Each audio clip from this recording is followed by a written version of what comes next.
And we would like at this time to welcome the head of state for the Hebrew Israelite nation in Jerusalem, the Honorable Rabbi Ben Amin.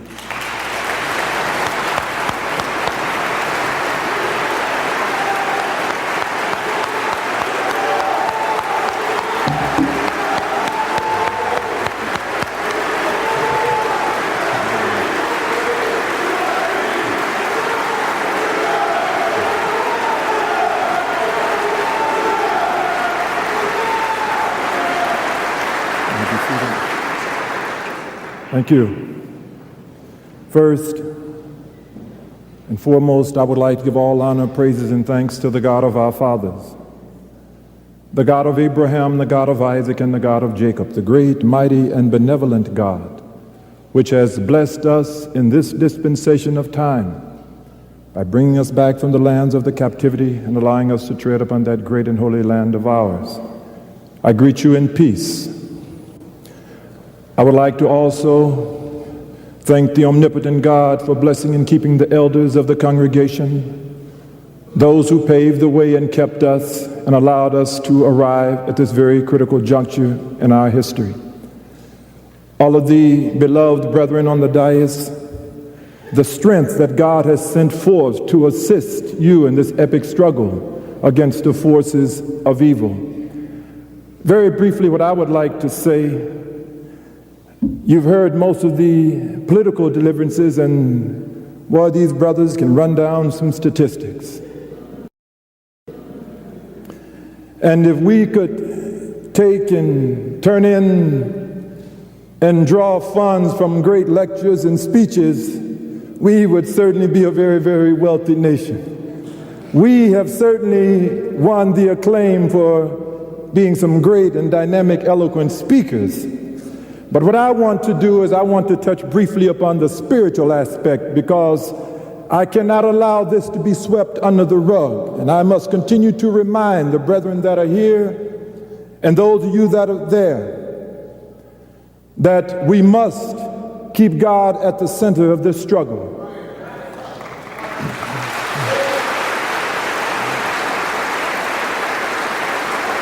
Now understand me. Because you have been taught that when I say God, you think religion. That's the way they want you to think, because religion is the fabrication of man to keep division in the midst of us.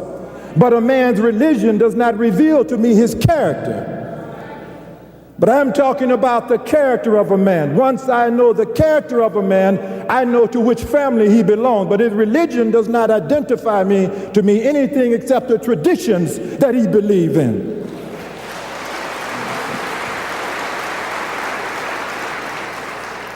So I'm not talking about religion, I'm talking about righteousness, doing what is right in the eyes of God.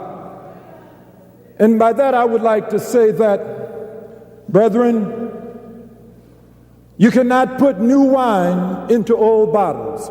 Now I want you to hear me good. Listen to me carefully. Now wine is not new in itself, but there is such a thing as new wine. And Jesus said you cannot put new wine into old bottles. Why?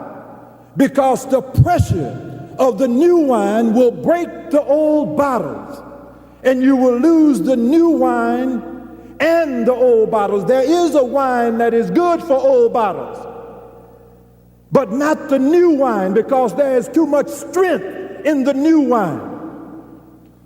You see, leadership is not new, but this is new leadership that we're talking about now. And you cannot look, you've got to see this different. I cannot allow you to feel that this is the same old coffee heated up over and over again. Leadership may not be new, but this leadership is new.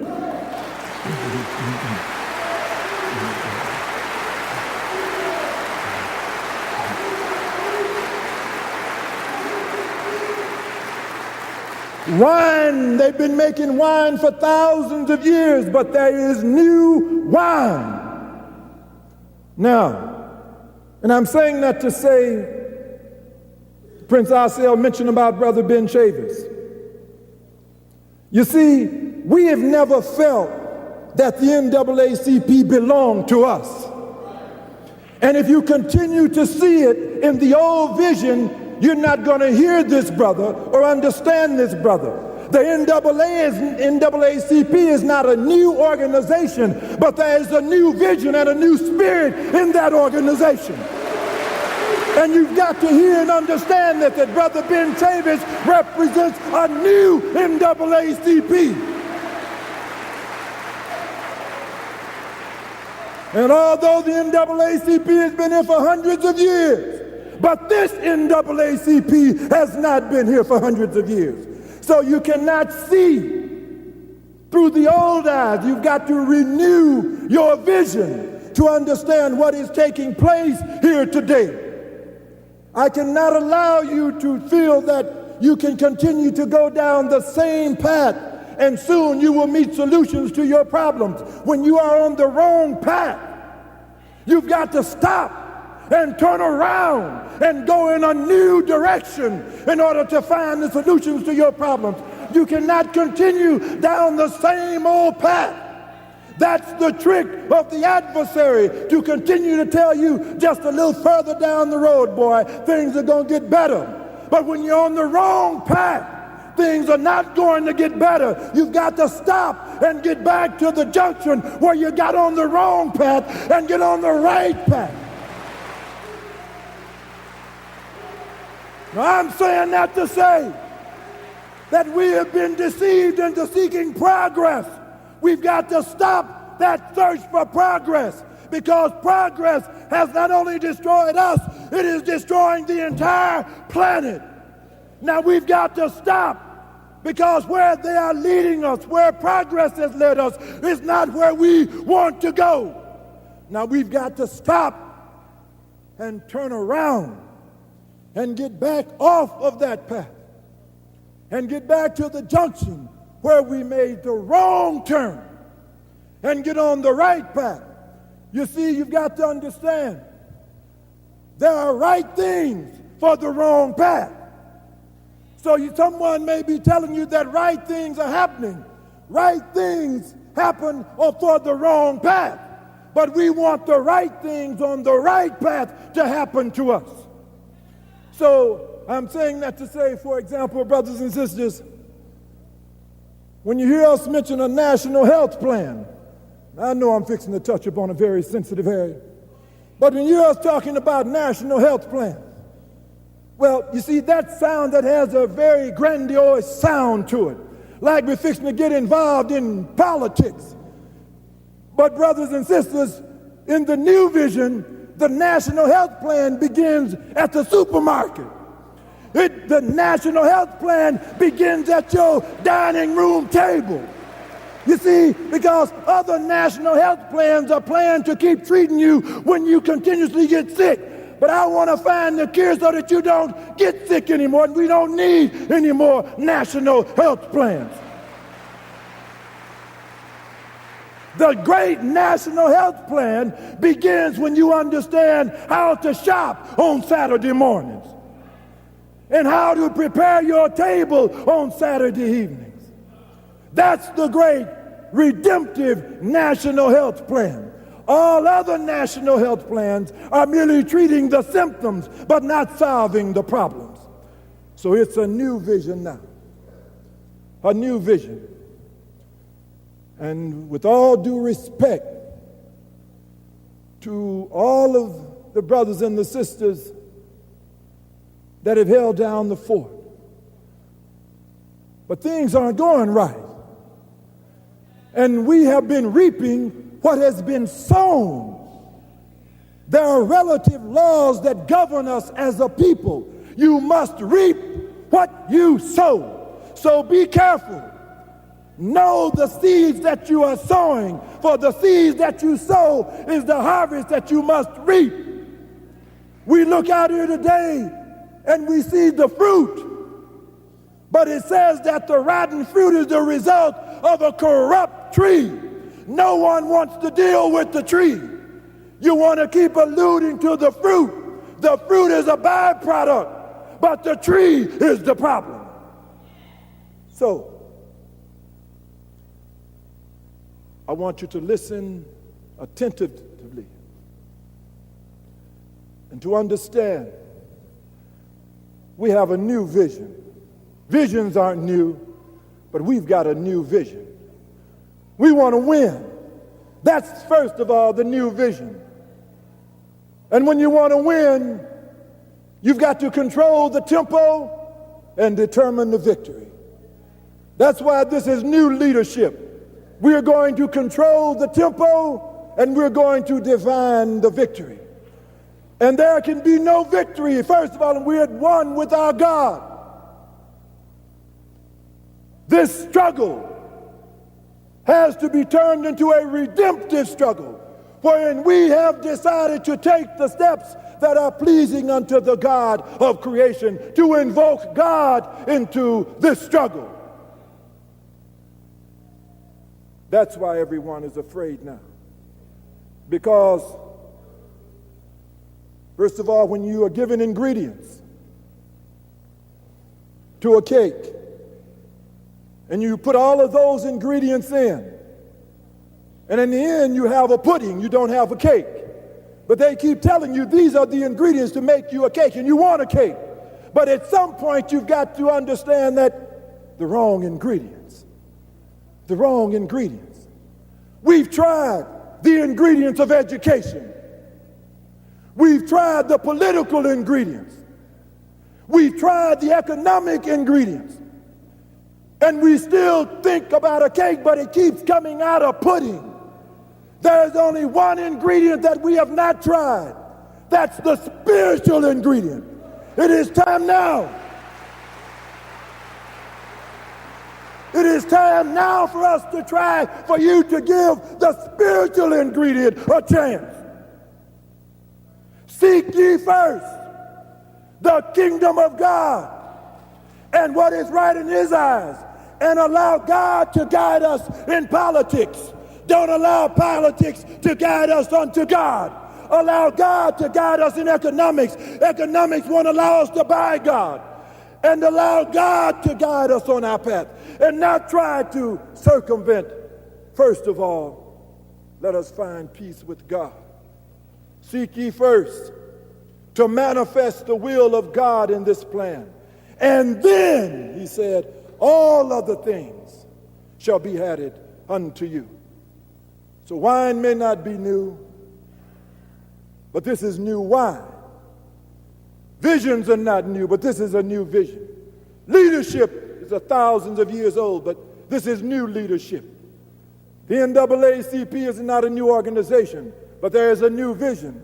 There is a new vision in that. And if you continue to see through the old eyes, you will miss what is taking place here today. Give us your hands. Give it a chance. We've tried everything else. Do not fall away. Hold fast. And the God of creation will greatly bless us. May the Lord God of Israel bless you and keep you, cause his face to shine upon you and be gracious unto you, lift up his countenance upon you, and grant you peace. Assalamu alaikum. Shalom uvracha.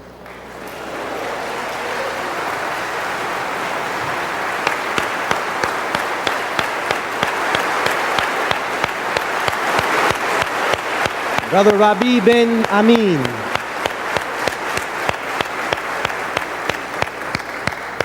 All praise is due to Allah. And now, brothers and sisters, it gives me great honor on behalf of my father, the Honorable Elijah Muhammad, and the Honorable Minister Louis Farrakhan in the Nation of Islam, to welcome and bring to the rostrum for the first time the Executive Director of the NAACP, our brother and Reverend Dr. Ben Chavis.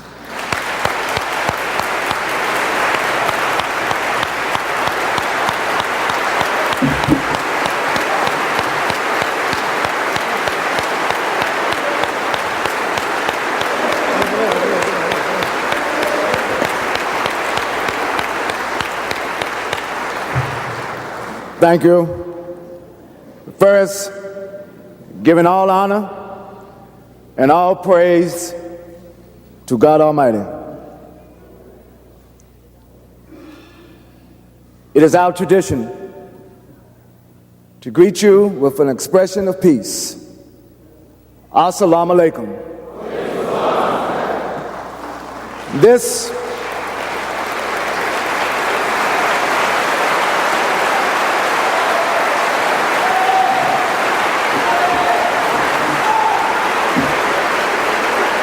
I have come with two books. One is the Bible and one is the Quran. I have come with two books.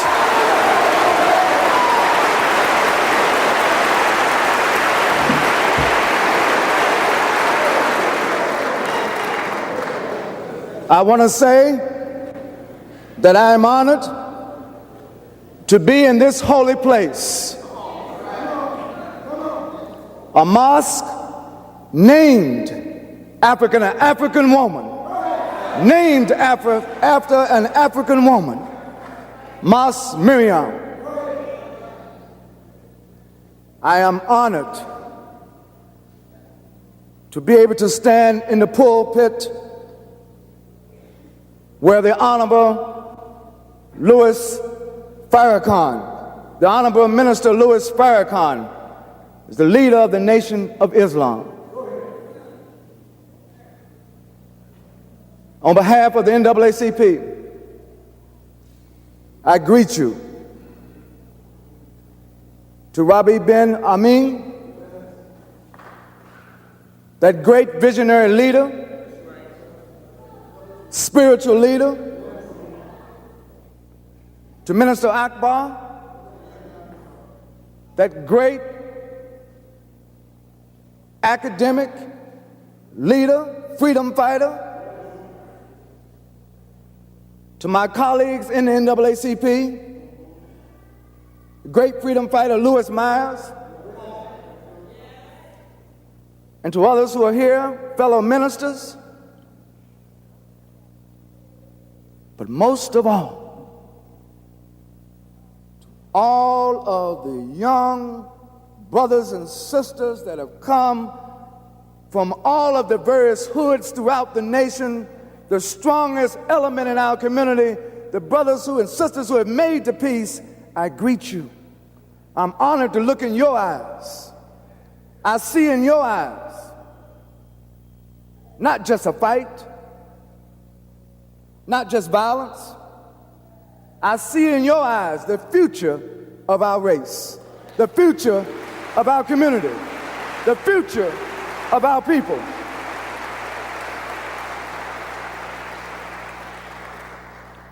Several weeks ago in Washington, D.C.,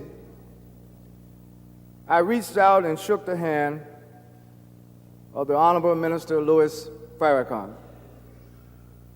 I reached out to shake his hand, not because this is our first time meeting. I've known this brother, this leader, for a long time. But I reached out to shake his hand to symbolize our intention in the NAACP to build bridges throughout our community, and we will not let anyone or anything prevent us from having unity in our community.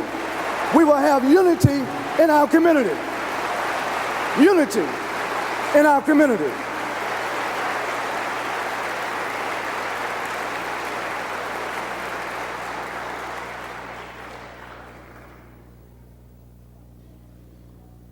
To Prince Asiel and to Brother Spike,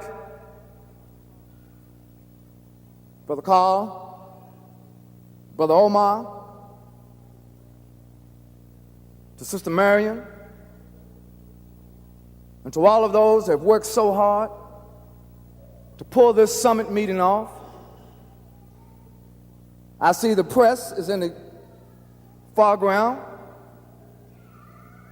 and I thank Minister Louis Farrakhan for allowing the press to come in, and I hope that when they go out, they will take the truth out,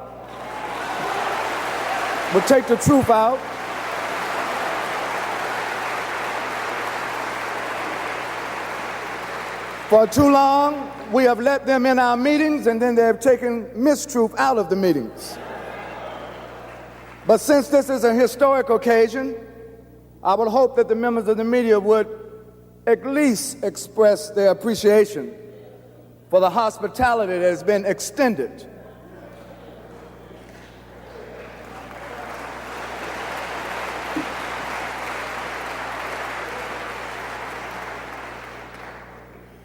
First, from the Quran, chapter 29, section 1.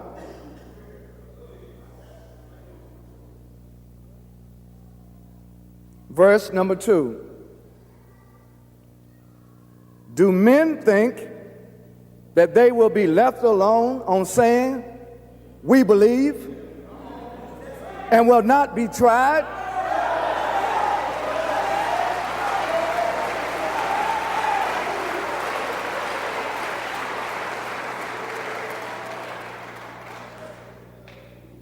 This comes from a section entitled "The Spider."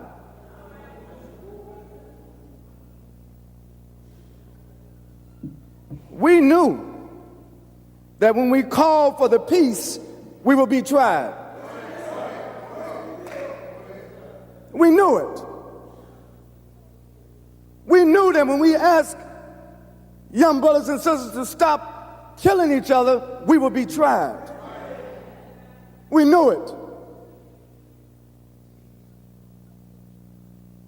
The scripture confirms that this coming together is the most earth-shaking event to take place in America in this century.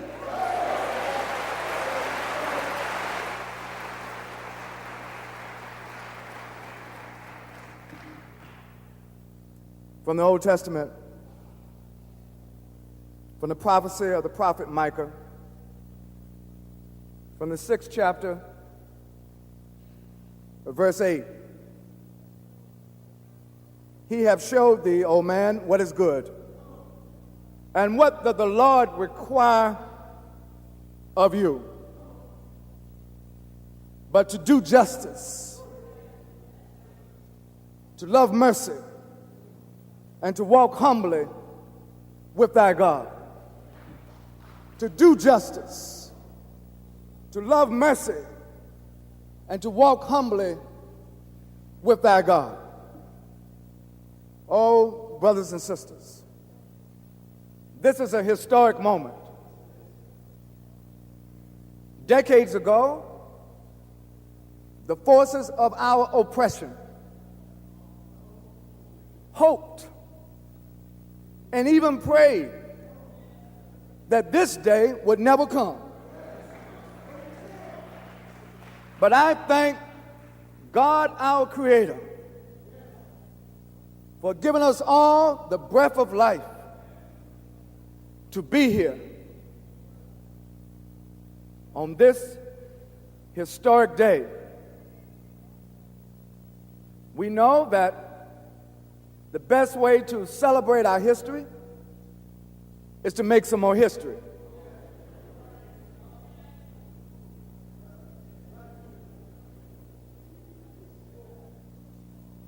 Everybody here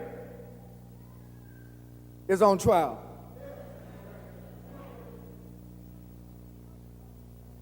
But I'm not talking about being on trial by the media. I'm not talking about being on trial by Mayor Daley or Mr. O'Malley or President Clinton. We all stand in the judgment of God. And sisters and brothers,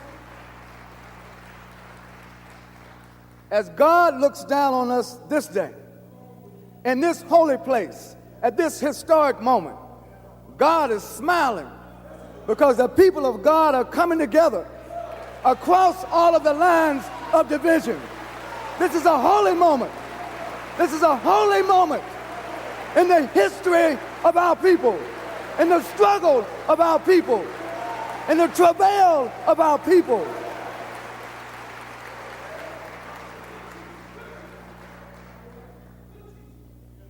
The Honorable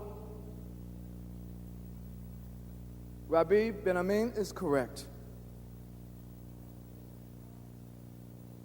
God is at the center of this movement. And we hold on to it with our lives. We hold on to it with the destiny of our people at stake. There will be much said about this day. And we have to be the bearers of the correct interpretation about what happens here. We must not permit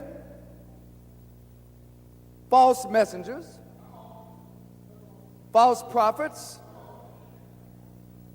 folk who do not want us to be together, to be the interpreters of why we're here and what we did while we're here. That we must do for ourselves. I am honored that my National Board of Directors supports this effort. A lot. Deborah Sanders, where's Deborah Sanders? Did he get in? One of our youth board members is present. And I'm so pleased that when things got nervous, that the unanimous decision was to go forward.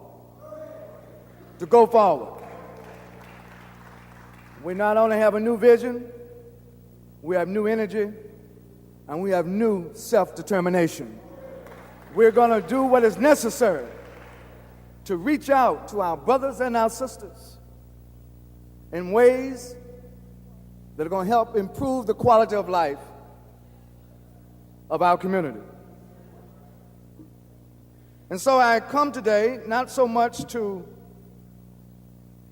speak down to you, as so much as to lift up some key elements of our learnings together.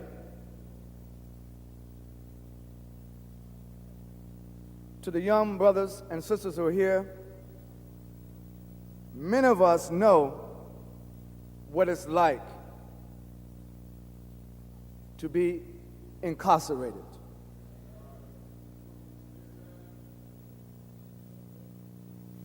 There is no value in incarceration if you don't use it to prepare yourself so that whenever the prison dungeon opens, you can go out and be of service to your people and to your community. The real army is locked up.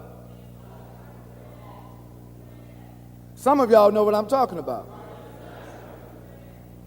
If you've ever been in one of these prisons, in one of these jails, in one of these penitentiaries, in one of these holding cells, if you've ever been in the hole, you will know that the chains that were put on our ancestors are still being put on our people. On their bodies, the chains are being put on our bodies and our minds. And so when we talk about taking off the chains, breaking the chains, we must break all of the chains. But the biggest chain of all is not a prison cell. It is disunity. It is the chain of disunity. It will make us sink down and underestimate our possibilities. And I want to thank the young brothers in all of the nations and the sisters in all of the nations for their initiative. Because a few days ago, I was sitting in the Rose Garden in the White House, and I observed Yasser Arafat embraced Prime Minister Rabin. Brother Akbar, I said a little prayer to myself.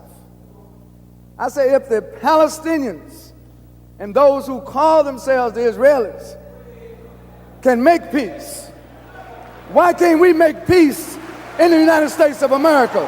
Why can't we make peace in our communities? Why can't we take the initiative to make peace here?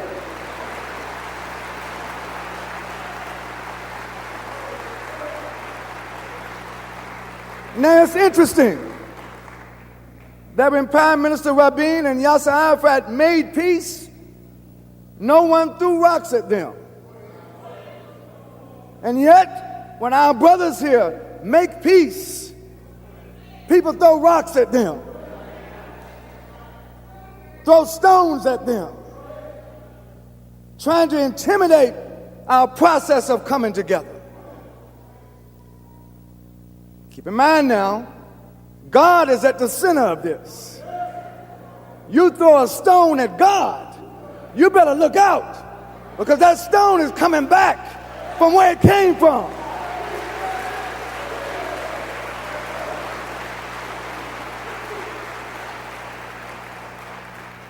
Unity is the prerequisite for doing all of our plans and all of our programs. And brothers and sisters, it only costs us our will to do it.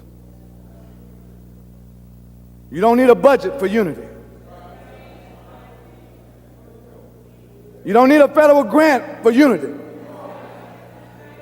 You don't need a state or municipal grant for unity. What does it cost? It costs the courage to reach out and embrace a brother and a sister, and not let it be a momentary embrace, but let it be a lifelong embrace. One of my favorite singing groups in Washington, D.C. is Sweet Honey in the Rock. And they have this song. The title of this song is A 7-Day Kiss. I want us to have a 7-day, a 7-year, a 70-year hug and embrace among ourselves in our communities. Because if we would embrace one another as strong men, as strong women, we could turn around our communities. I am not at the point, and I do not recommend this evening, that we should get ourselves in a posture of begging the federal government for anything. A lot of people have asked, what do we want? And when we answer the question of what we want, is not that we want it from the oppressor. God has given us everything that we need. The question is, do we realize that we have what we need? If we want unity, God has already given us the ability to unify. Brother Sharif, Big Al, y'all know the pain in the hood. I don't have to give you a lecture about that. What we have come today is to reassert our responsibility for our community and to serve notice on all of those that would try to destroy our community from the outside. Because the condition, and I agree with Reverend Jackson, the condition that he described earlier today is not a natural condition. No one is born hating oneself. No one is born wanting to kill one's brother or one's sister or one's mother or one's father or one's cousin. It is a social condition that is imposed on our people. fratricide is not a natural phenomenon.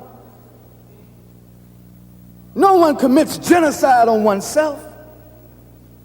That's abnormal. And yet, if you will read these newspapers, they will have us to believe that it's normal for us to kill each other. They will have us to believe that it's normal for us to want to take something from one another. That it's normal to do something destructive rather than something constructive. They've even suggested that having the summit is abnormal. I want to tell you to look out and see your beautiful faces. This is the most normal thing I've seen in a long time. This is great. This is good.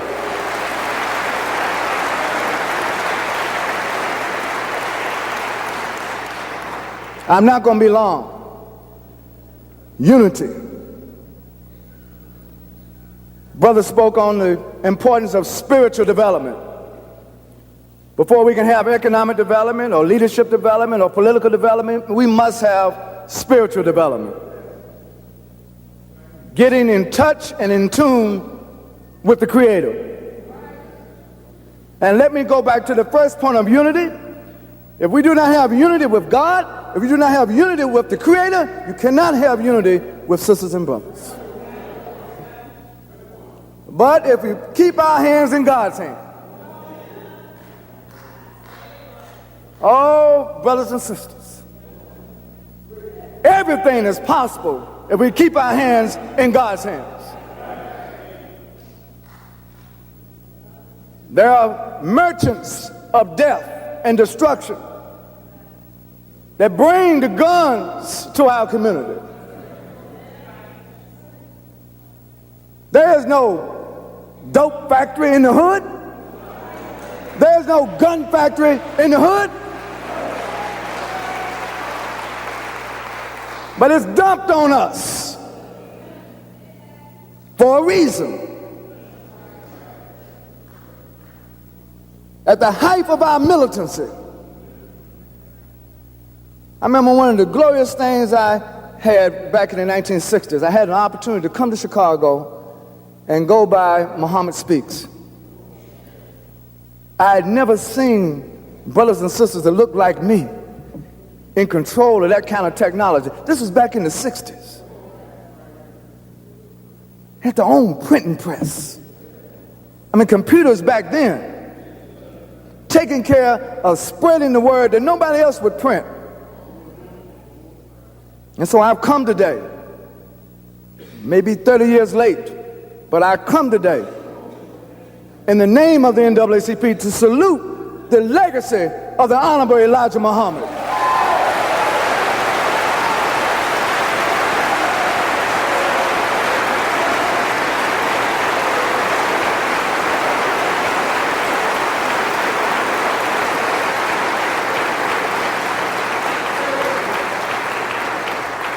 We must have the capacity to tell the truth to one another. No one of us knows everything. But if each one of us would get together and stay together, come hell or high water, stay together in our communities, stay together. There's a little tension right now about what's going to happen after the summit. Little tension. Little tension. And I can understand it. After all these years, after all these funerals, after all these tears, after all of this blood, it's going to be tension. But it's the right kind of tension. Because this tension is constructive. This tension is adhesive. This tension is bringing together and holding together. Frederick Douglass said a long time ago, nothing comes without a struggle. And we've been struggling for a long time.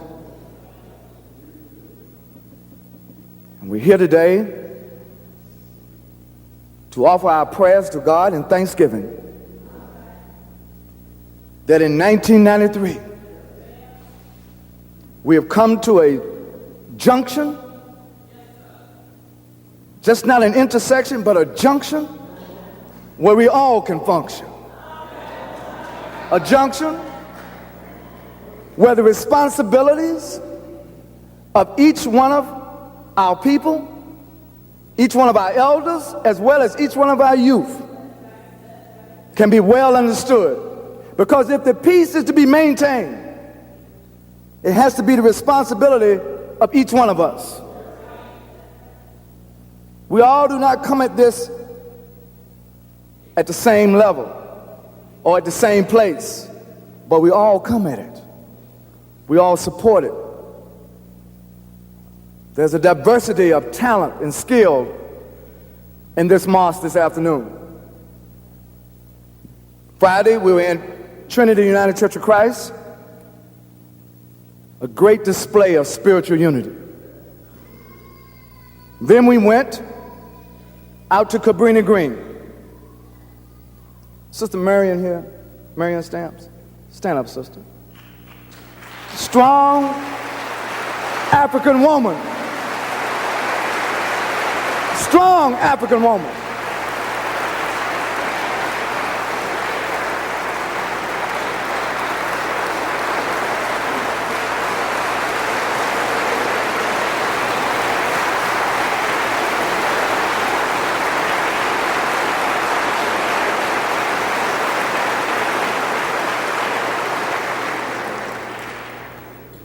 Because of her labor and the others out in Cabrini Green, in the wake of the tragic death of Dantrell Davis, peace was attained and peace has been maintained. And you know, even when we went out there were forces gathered to try to pit one piece against another piece. If you don't remember anything I say today, remember this. There's but one piece in the world. There's not little pieces of peace. There's one piece. And we all have to get on the same accord. Searching, struggling, sacrificing, working to make sure that the peace is maintained, not only in Chicago, but in every city, in every town, in this nation, and throughout the world. Because let me tell you, sisters and brothers, as you already know, the absence of peace is just not a problem here in America. Look at what is happening in Liberia. Outside forces have brothers killing each other and sisters killing each other. Look at the Sudan. Outside forces have brothers and sisters killing each other. Look at Angola. 1,000 people a day dying. Look at South Africa. And let me say to all of the Bulalazes of this world,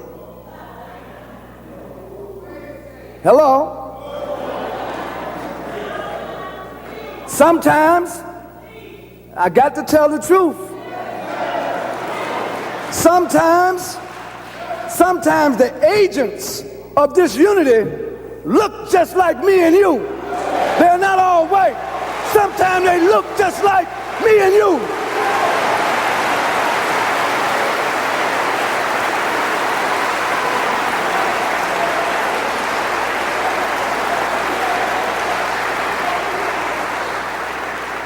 And so we must be on guard.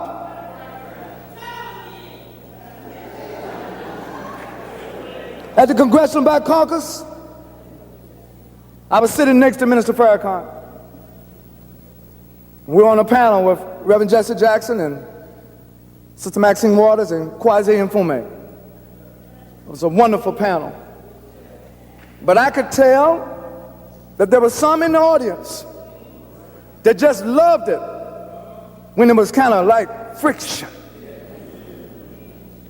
But I was so pleased that in the sight of God, the unity that was attained far outdistanced the friction. Now, we got to have a follow-up meeting. I was hoping that the follow-up meeting would come this evening.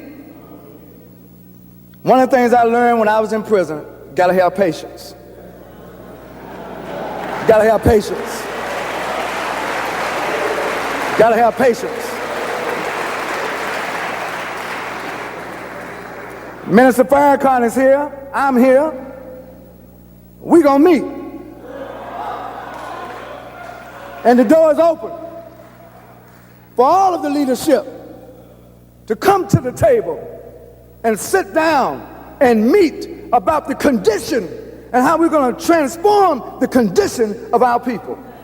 It is a necessity that we sit down at the table with each other and talk as brothers and sisters, as comrades in the struggle, because as there's one peace, there's one struggle. For that, our liberation is at stake.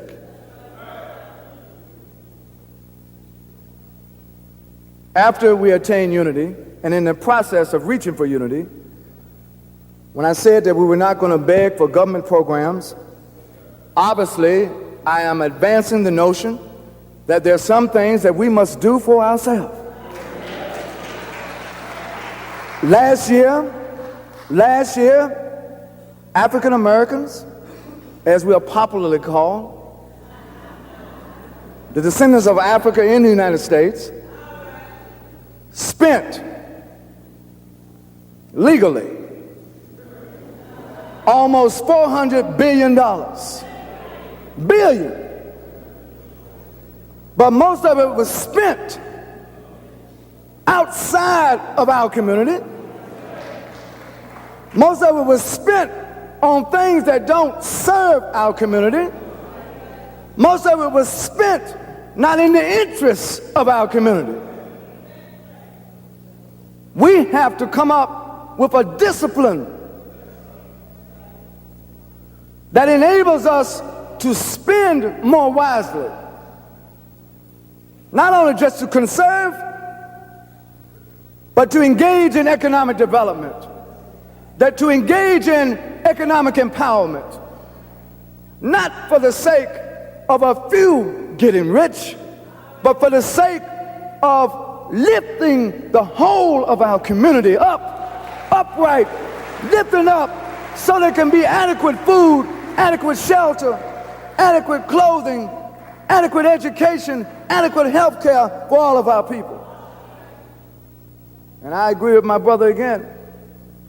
You can have all the health care plan in the world, but if you're not living right, if you're not eating right, health care plan is not going to give you what you need alone. We need health care, but we need more than that. One of the problems that has beset us over the last 30 years, we've become too single issue. There's one group that only cares about health care. There's another group that only cares about the environment. There's another group that only cares about politics. There's another group that only cares about economics. We have to be cared about every single issue that affects the life and the quality of our community. Not some issues, all of the issues. And we have to work at them together as a people.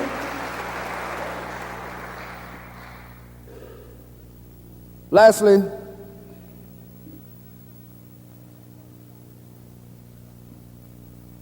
it talks about in the Quran that when we say we believe in God, we will be tried. And we are being tried. But God is a merciful God, a beneficent God, a God who hears our prayers, a God who will not only put demands on us, but a God that will help us do what is right. And so even in our trials, even in our tribulations, we can't lose hope. I wish I could have the time to tell you. what happened to me in my home state of North Carolina. Little African boys and girls. This is Chicago. You know the name of Michael Jordan. Great basketball player. You know where Michael is from? Wilmington, North Carolina. 22 years ago, Michael was one of the children in the school that we were fighting to get the schools desegregated in Wilmington. And the forces of racism sought to deny our children a fair education. And as a result of that, I'm not going to tell the whole story, but I'm fast-speeded. As a result of struggling and standing up for our children, the old criminal justice system was invoked. Now, I believe that the criminal justice system is appropriately named. It is a criminal system.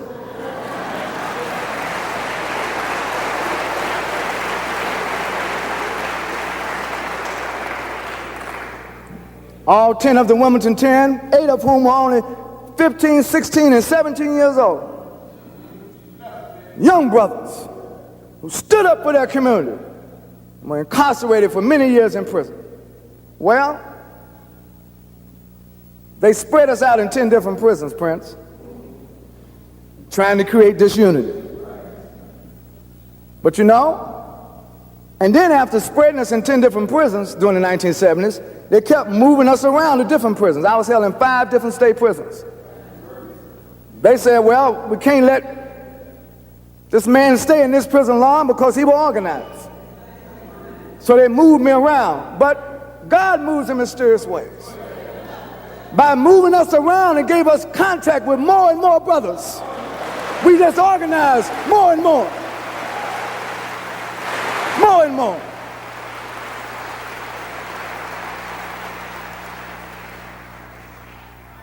By the time we won our case in court, the superintendent of the prison that I was last in, he woke me up that morning. He grabbed the stuff out of my locker and packed my bag and said, "Get out of my prison." Now, what am I saying? Particularly for young brothers and sisters who are listening on the radio. Do not serve time.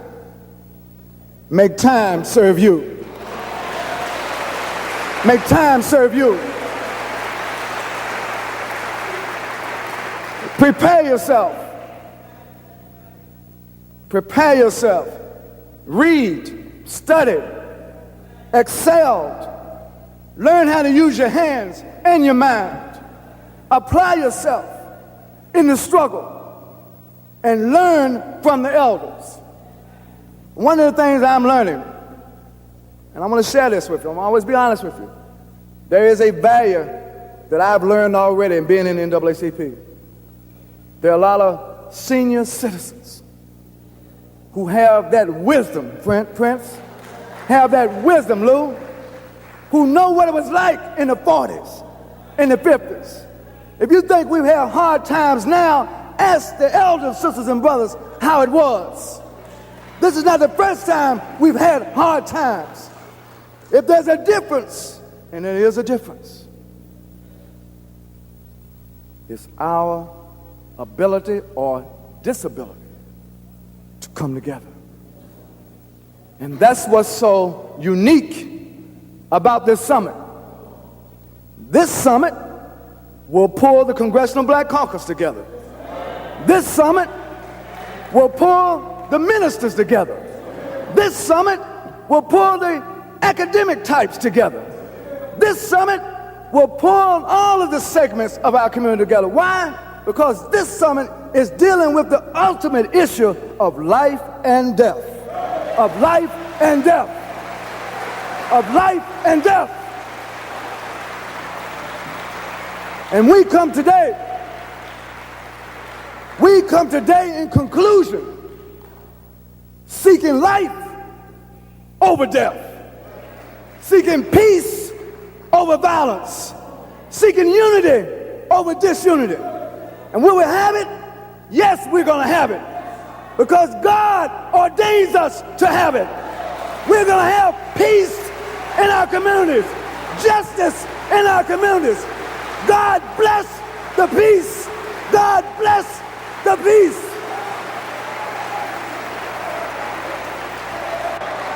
Peace, there it is. Peace, there it is. Peace, there it is. Peace, there it is. Peace, there it is. Peace, there it is. Sisters and brothers, wa alaikum salam.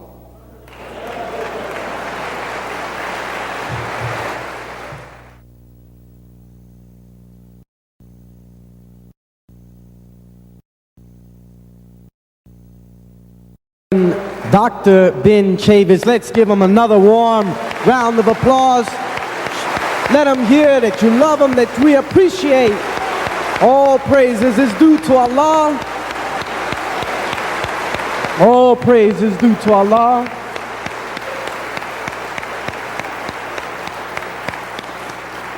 And now, brothers and sisters, how do you feel? It gives me great honor, great honor to introduce and bring to you a man that needs no introduction, the man whose knees have never bent, the man who never has scratched where he doesn't itch, the man of truth. Here he is, the Honorable Minister Louis Farrakhan.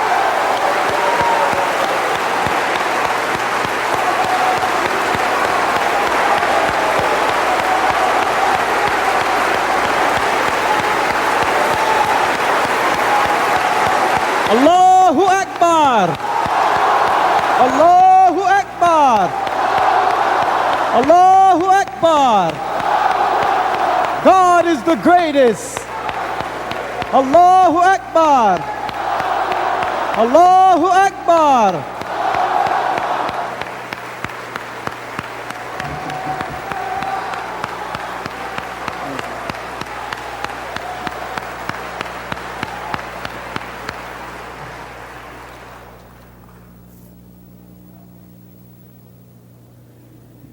In the name of Allah, the Beneficent, the Merciful, the one God to whom all praise is due, the Lord of the worlds, who came in the person of Master Farad Muhammad, to whom praise is due forever.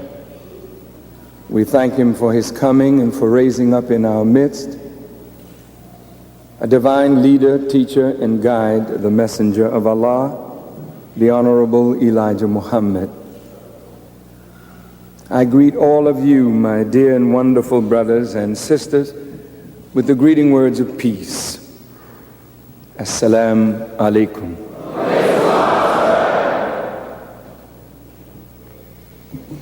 To the Honorable Rabi Ben Ami, Prince Asiel Ben Israel, and the saints of the Kingdom of God. To the Reverend Dr. Ben Chavis, Executive Director of the NAACP, to Brother Lou Myers, and to the brothers and sisters of the NAACP who are present.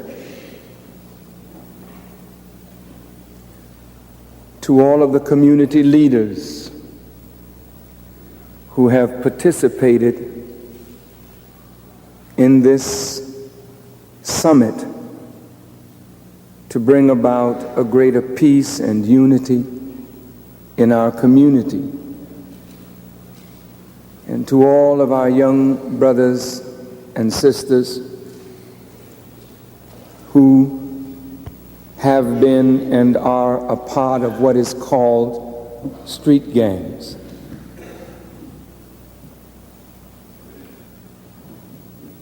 To the press and to the leadership of the black community of Chicago, words are not adequate to say what is going on here today. I thank Almighty God that I am alive to see and hear what I have seen. and what I have heard.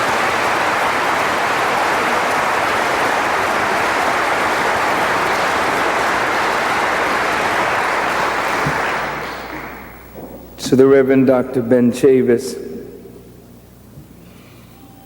words again are not adequate enough to express our joy at having you here at Mosque Mariam, a Christian minister, the leader of the Hebrew Israelite nation, Muslim, Christian, Muslim, Hebrew, and the talk of divine unity.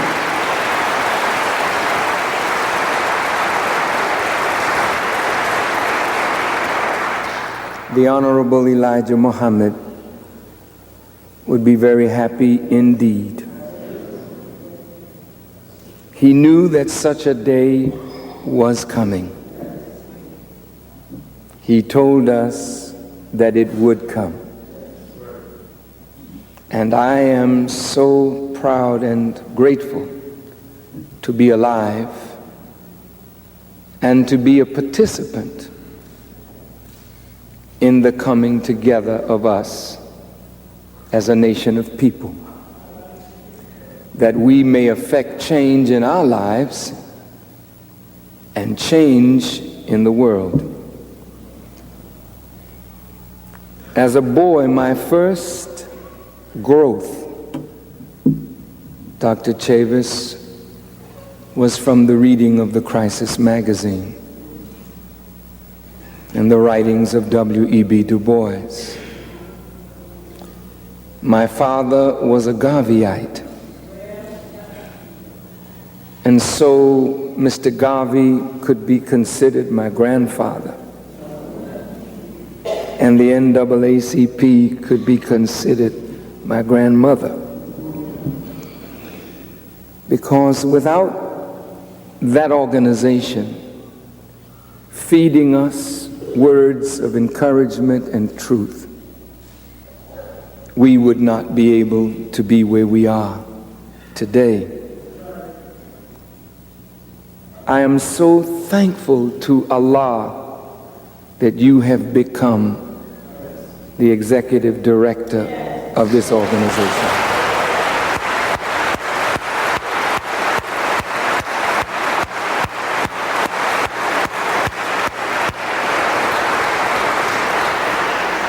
Because what you have suffered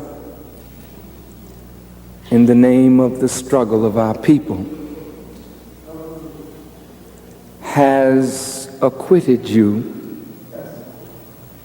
and made you fit for service to take an organization founded on the principle of equity and justice in the pursuit of a better society,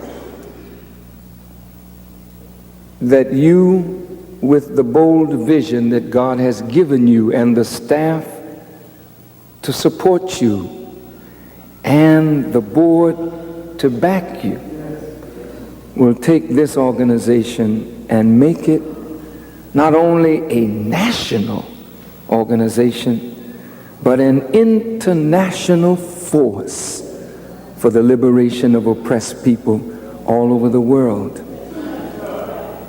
Rabbi Ben-Ami, the great spiritual teacher and leader and guide of the Hebrew Israelite nation, is not only a blessing to those who believe in him, but he's a blessing to the whole nation of our people and a blessing to humanity as a whole.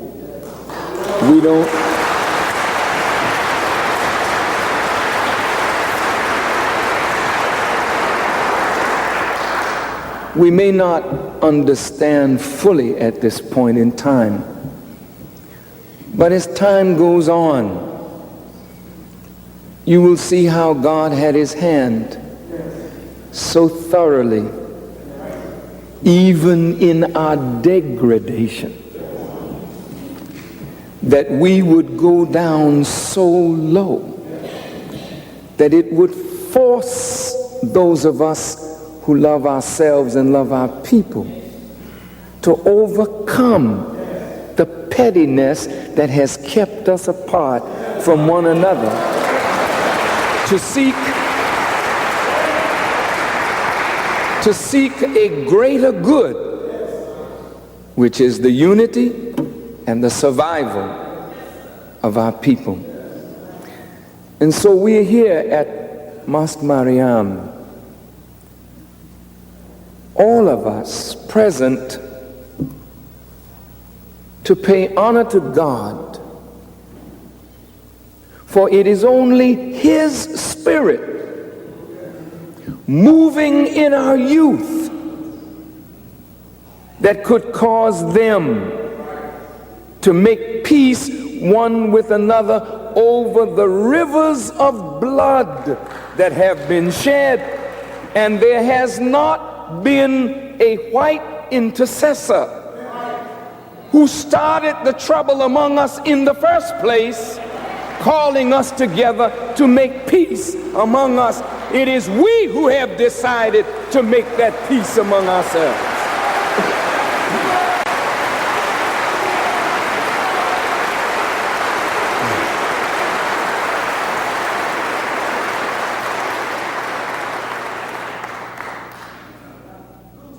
We've had enough of violence. We've had enough of crime.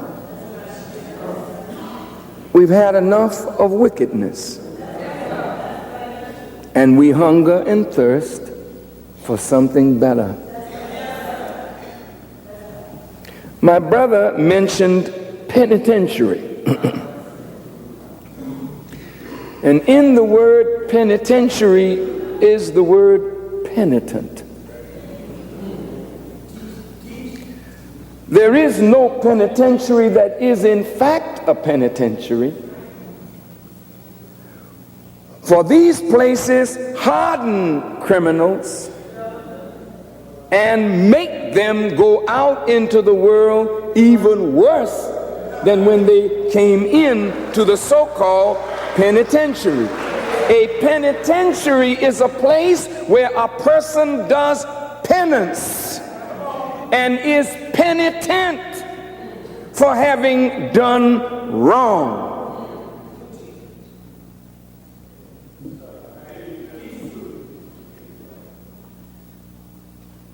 We cannot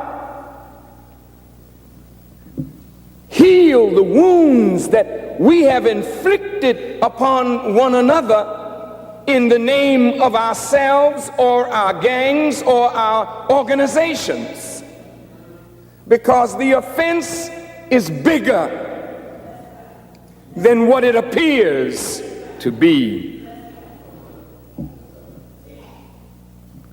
We have robbed the nation of the tremendous wealth of what comes from the womb of mothers that represent the answer to the prayers of generations of our people for deliverance. We do not know who has been killed and slaughtered to bring us to this point. We don't know the talent that is buried beneath the earth that could have saved nations to have brought us to this point. And it is because we think so little of ourselves and have so much disrespect for the life that God and God alone can give, that we have snuffed out the life of innocent people over foolishness. So we have not just offended the mothers who buried their children. We have not just offended the fathers who lost their hope in their sons. We have offended God, who has chosen us, after 400 years of suffering, to be his people, that he may use us to bring a mad world to sanity. And in our rejection of our calling, we have become the chief slaughterers of each other. So we can't come together and make any peace on the streets until in the heart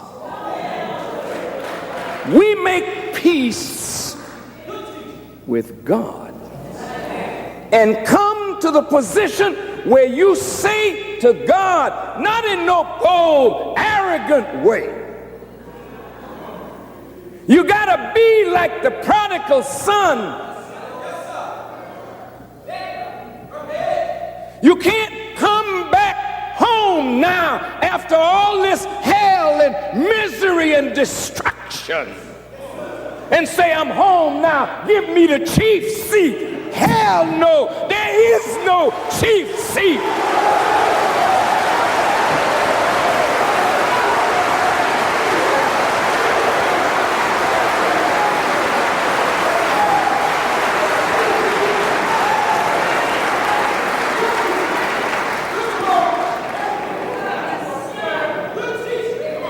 While every one of you have the potential to be great leaders, you can't come back and just say, I'm going to lead now. Hell no.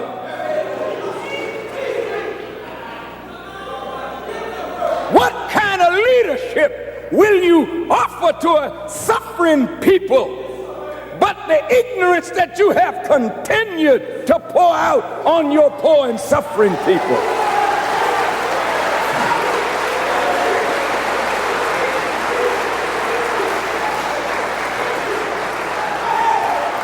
This is no plaything here. This peace summit is not for political purposes. This is not to fatten and line the pockets of some wolves who want to eat more sheep.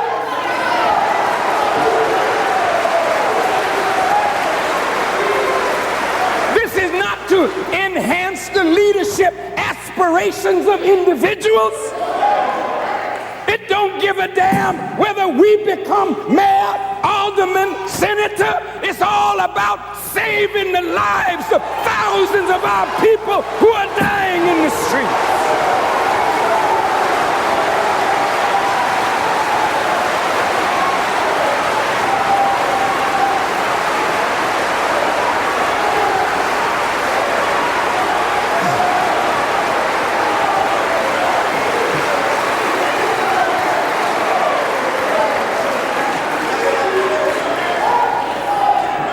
The prodigal son had great potential, but he left his father's house and went into a strange country to try to join himself on to be a citizen in a strange land.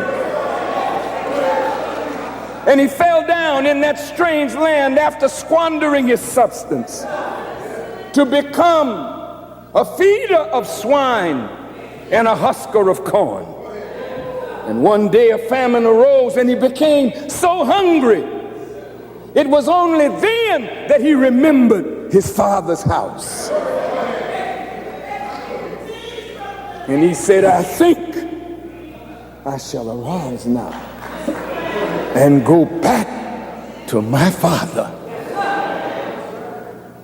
Now think about that. You and I were brought to America, and for these 400 years, we have tried to join ourselves on to be a citizen in a strange land. We've done everything we knew to do to be accepted and acceptable by the oppressors of our fathers. We have been their faithful slaves.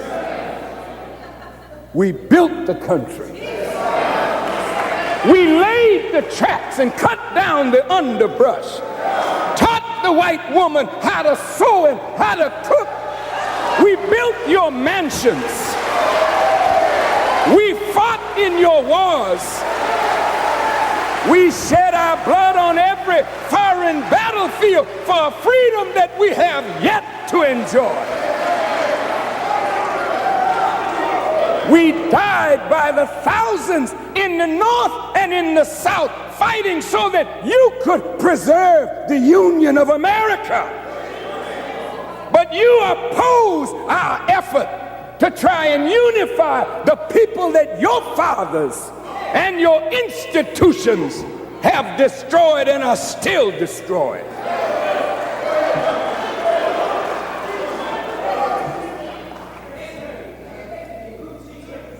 I'm not here to apologize for our young people.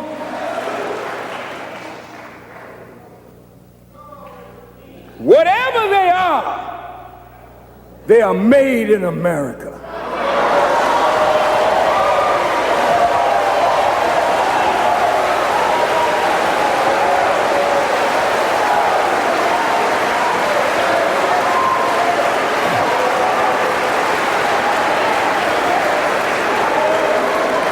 God did not make niggers.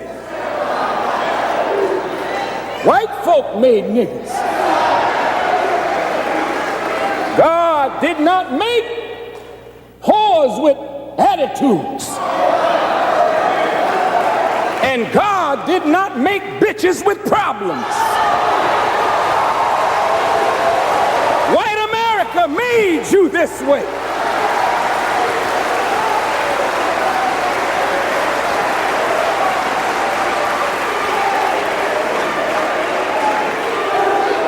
I'm not cussing.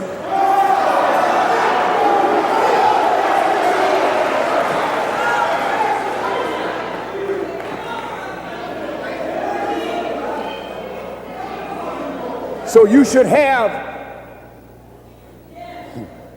on the jacket of every gang, made in America.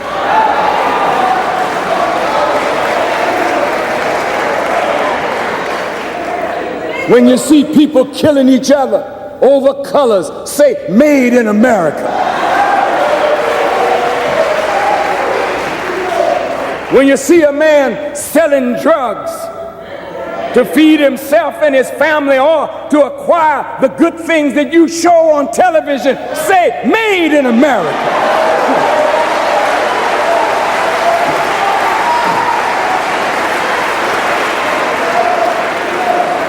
So we've fallen down now. And we're feeding swine. And we're husking corn. How are we feeding swine? Look at our entertainers. Listen to the lyrics of our songs.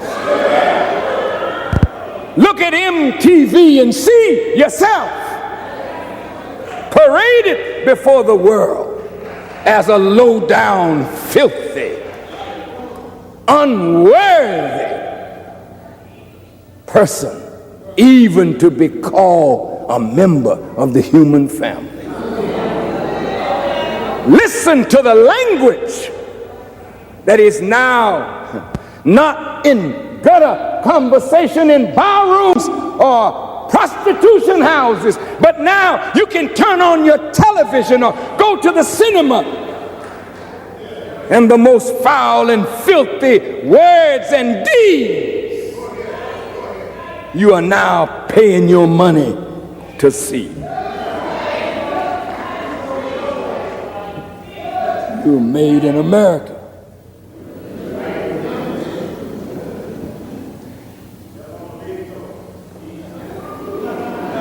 I'm on the big toe.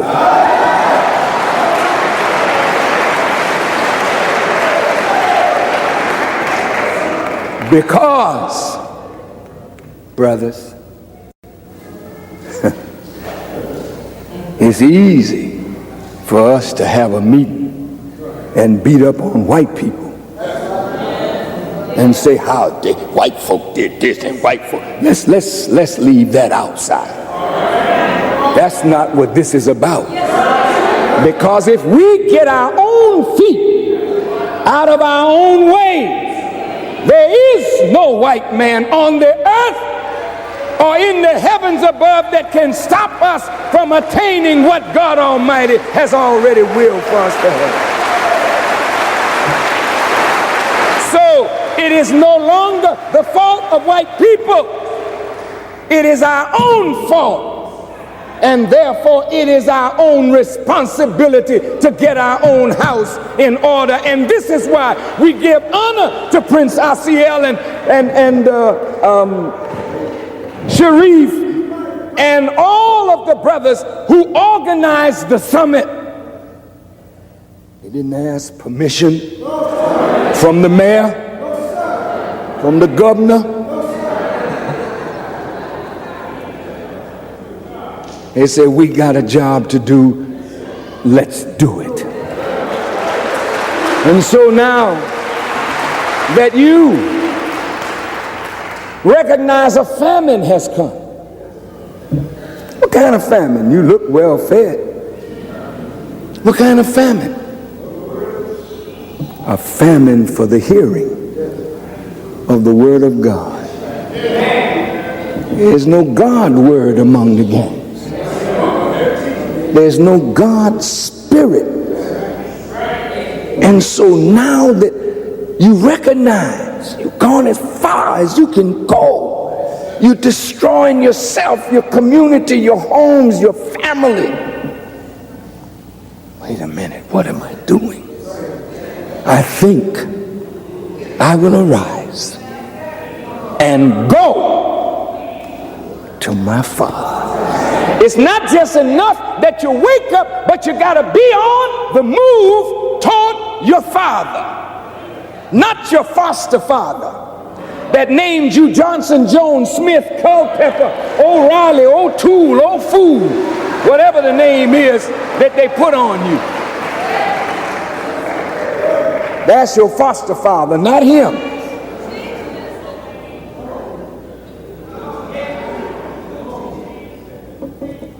Come to your real Father.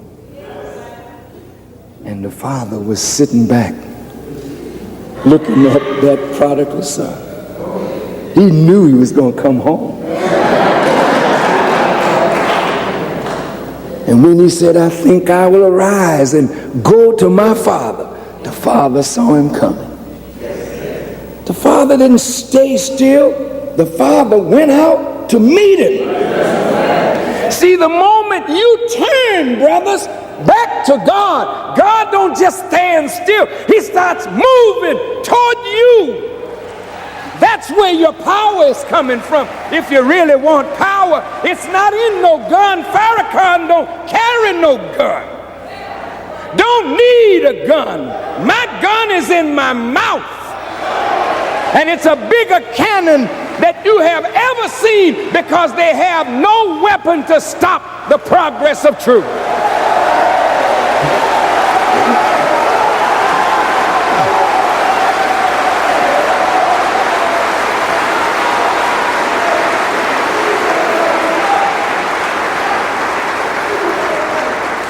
But my dear brothers, when he met his father, he didn't say, well, Dad, I'm home. You understand?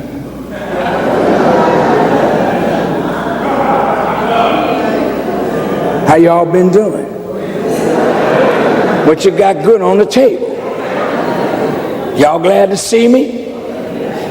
He didn't talk like that, brothers. He fell down. And he said, Father, listen to his words.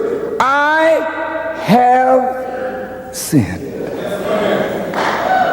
And I am no longer worthy to be called your son. Now look at that spirit. See, that's the spirit that we've got to see. if the truth is going to be meaningful, if the peace is going to be real. It ain't no gangster peace where two gangsters get together and say we not going to shoot each other no more so that we can take the whole territory over for drugs and crime and prostitution. Hell no, that's not going to do. That won't work. And you'll never use my name on no madness like that. I will fight you over that kind of madness.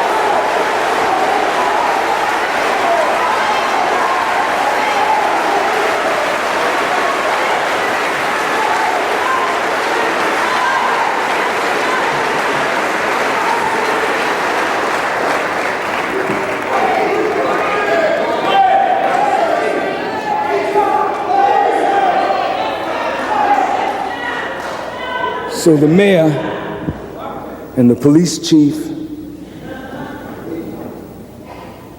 and Congressman Reynolds and others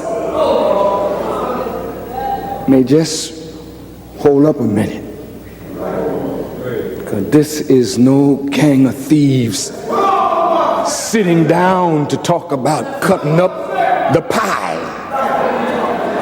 Because there ain't no pie. If there's going to be one, we're going to have to make it.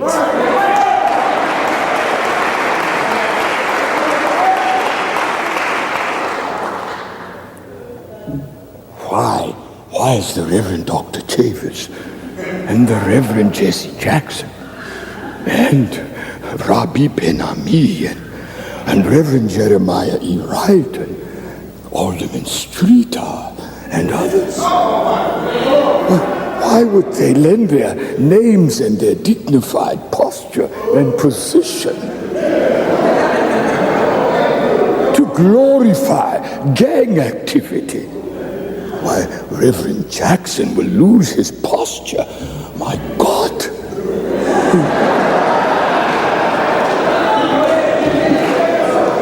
Some of you silly people who write and you claim to be Christians or Jews or Muslims, there has never been a prophet of God that appeared in any part of the world that did not come to those who were in need and satisfied that need and turned the lives of those persons around. Reverend Jackson belongs with the gangs, not to take part in their wickedness, but to try to reform them. This is why we are there. It is the sick who need a doctor, and if we have any medicine, where should we be found?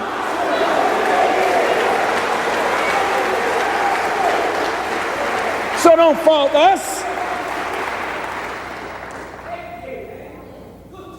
Don't impugn and malign our motives. Well, there may be some whose motives are not so pure,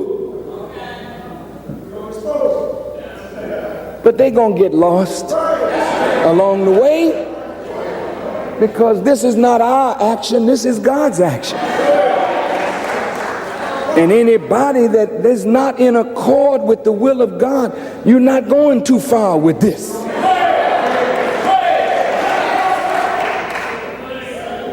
You will be exposed for who and what you are. And your hidden agenda will become publicly known. And you know, the brothers in the community have been well trained in how to deal. They've just been dealing wrong. You know,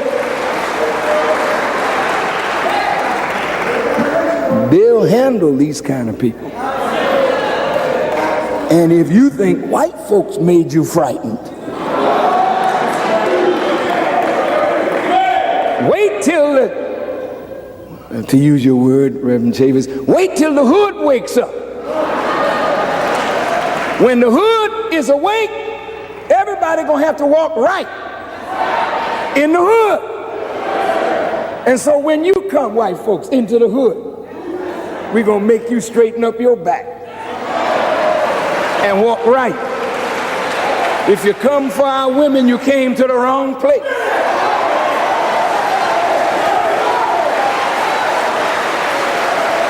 If you come to bring drugs and guns, you came to the wrong place.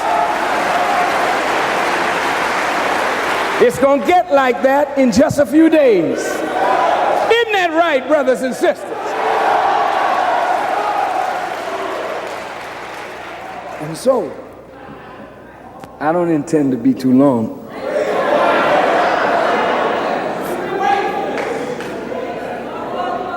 But when the son became penitent, he was sorry for what he did.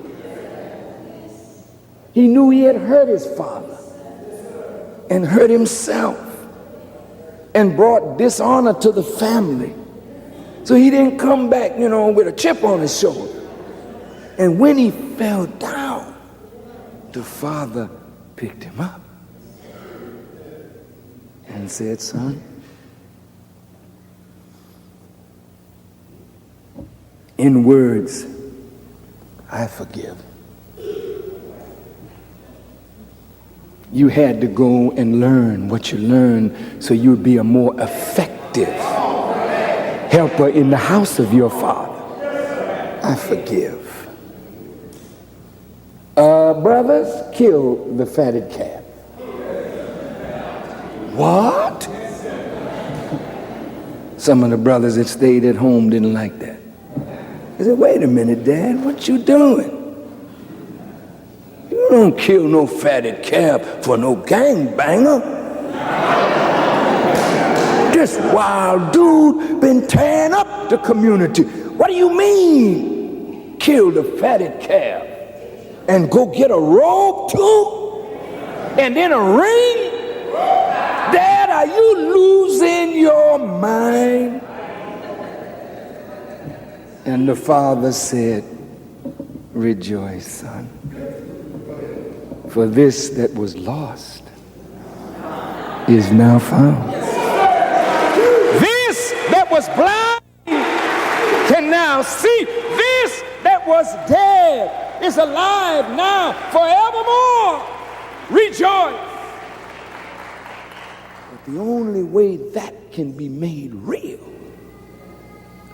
is if a penitent spirit is seen among those of us who have destroyed the peace of our community and now want to do something to make amends for what we have done.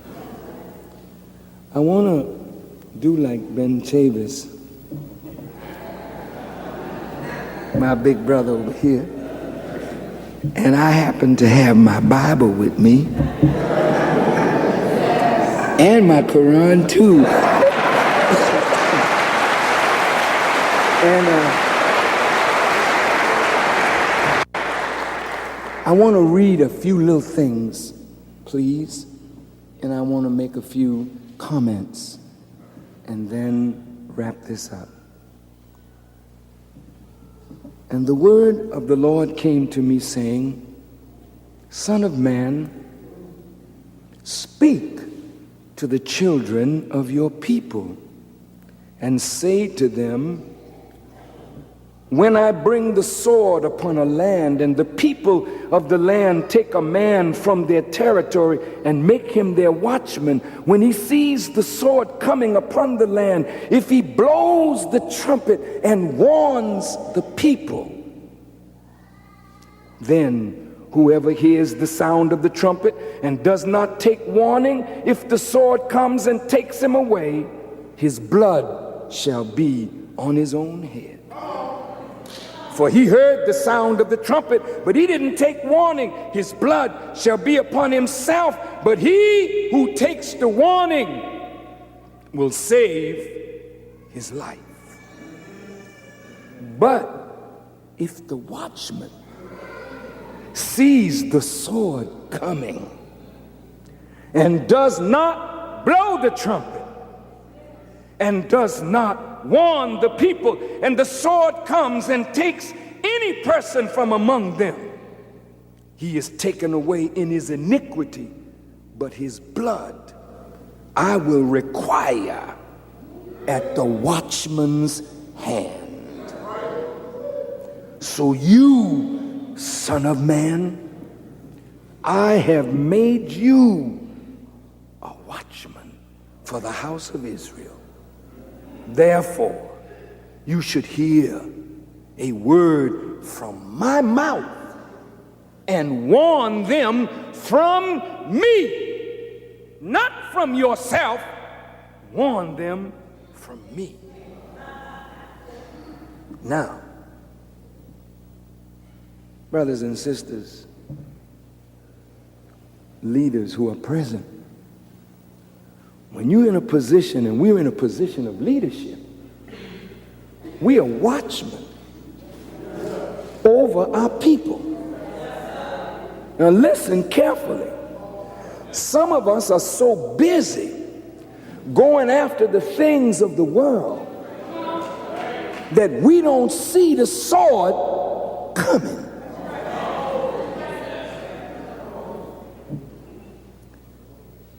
I am here as your brother to say to you, dear brothers, the sword is coming. The government stands poised and ready to destroy your and my life. They gave you the guns. Oh, little misfiring things that they sent you. And you don't have any firing range to practice. So you shoot over here and hit somebody over there. I saw on television a few weeks ago, a young black brother was being questioned by a white reporter, and she asked him, how do you feel when you have a weapon in your hand? Listen to his words. He said, I feel invincible. You who don't have any real sense of power and what power really is, you call the dog and the dog won't come.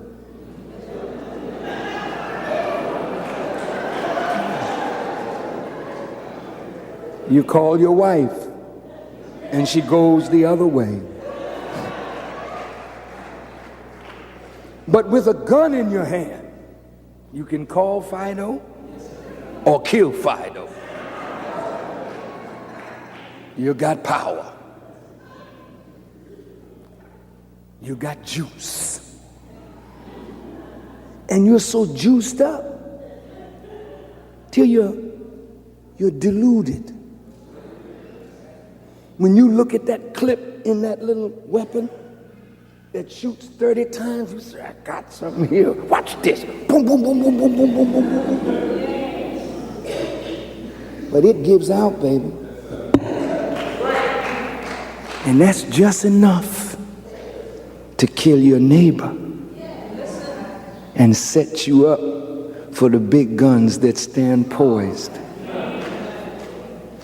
to come in to our community. Already the mayor in Washington, D.C. has asked for the National Guard. Peace summits need to be all over America. We need to go in every community, and we can't waste time. We got to go with all speed that we can muster, because our community is at the point of the sword. You are being portrayed all over the world as an animal.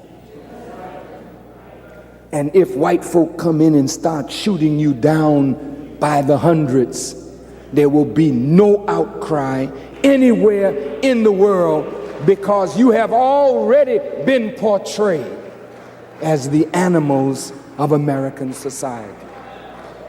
You write your scripts and you make your little movies and you feel real big. Did you see me in Menace? Did you see me? You You didn't see me on the big screen? I'm the one that popped the cap in that Korean in the store. You didn't see me? And they put you all over the world like that. And to the world, that ain't a movie. To the world, that's the reality of life in the black community.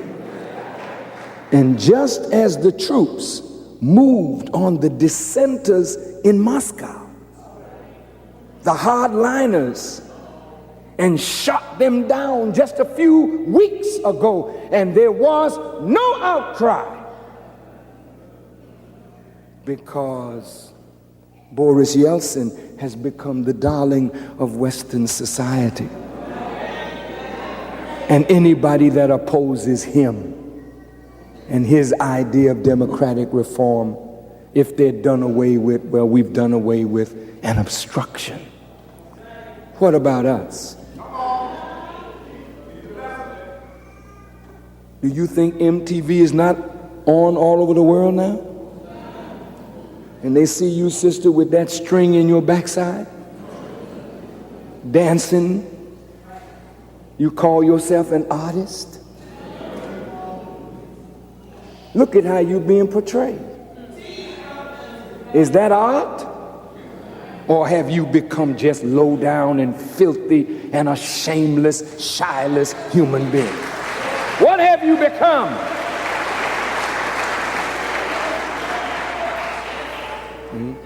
You're feeding swine. Watchmen,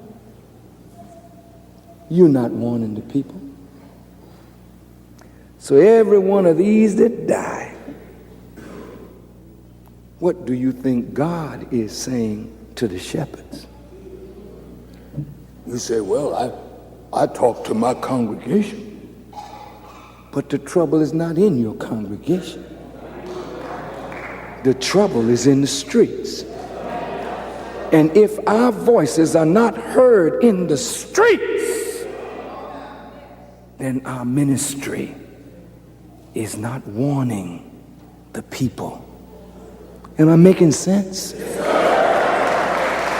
So, as a result of the watchman not being on the watch, listen to what Ezekiel says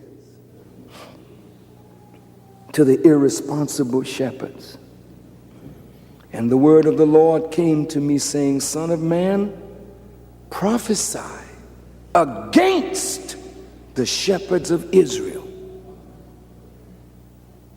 Don't prophesy for them, prophesy against the leadership. What you going to say to the leaders, son of man? Thus saith the Lord God to the shepherds. Woe to the shepherds of Israel who feed themselves. Should not the shepherd feed the flock? You eat the fat and clothe yourselves with the wool. You slaughter the fatlings, but you do not feed the flock. That's heavy, man. It's an indictment on us as leaders. You know, God blesses leaders to live well. We don't struggle at the same level that the young brothers and sisters struggle at. Listen carefully now. Leaders don't have to worry about the rent being paid. These little brothers and sisters, they got to worry about where the rent is coming from. Who's going to pay the lights? Will the gas be shut off? But there's no big preacher that's worried about his gas being shut off. Alderman Streeter, the aldermen are not worried about their lights being paid, their car note being paid. But some of these in here that pay us, they may lose their apartment tomorrow. They may be set out in the street tomorrow. They may have their homes taken back or their cars repossessed. We don't have that problem. Well, then why does God make the leaders able to live and not worry about those smaller things so that we could sleep? all hours of the day and night, party, have a good time? Or so that we might think for those who are struggling on that level, to get them off that level, free of that struggle, to another level of struggle. Do you follow what I'm saying? So look at the punishment that God gives to the leaders. Listen to this.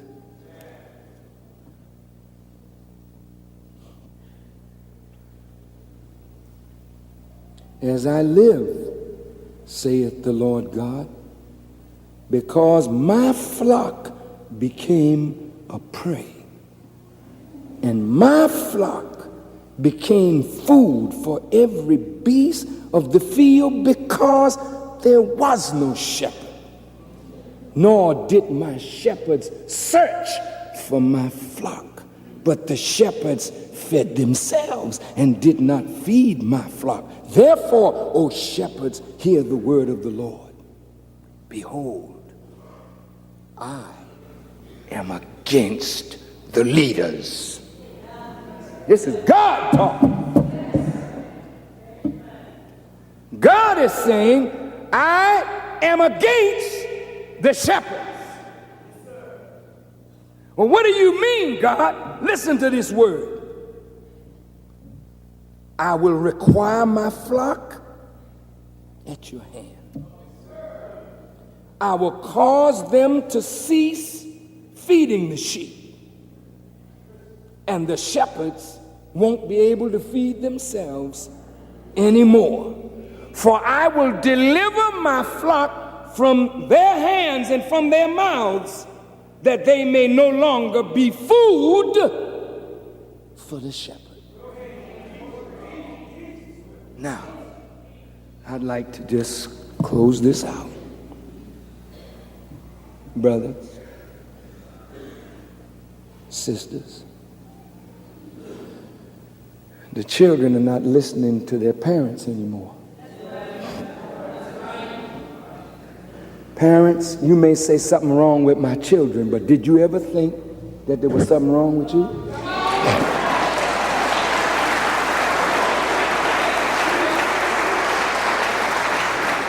I know what you think. You think you're all right. You go to church every Sunday. You get the Holy Ghost.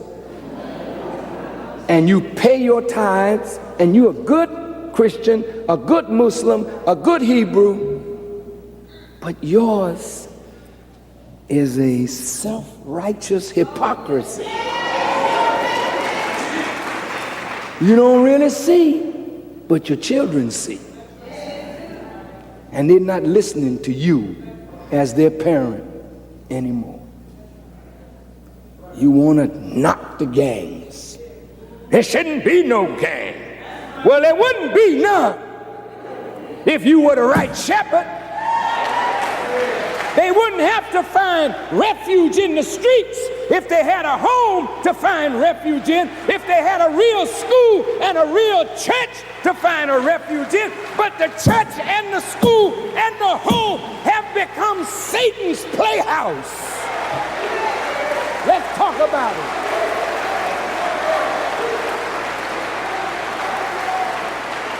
Listen.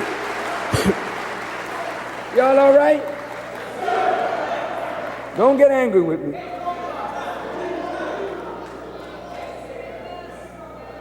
Please don't get angry, brothers, leaders. Because I'm in this boat with you. And I'm trying to get out of it. I want to be on the right side of God. This flock takes good care of me. And I want to be a good shepherd. Don't you? Well, look now. Here's what God says. He's going to stop his flock from listening to you. Now, some of us, if we were manure, we couldn't draw flies.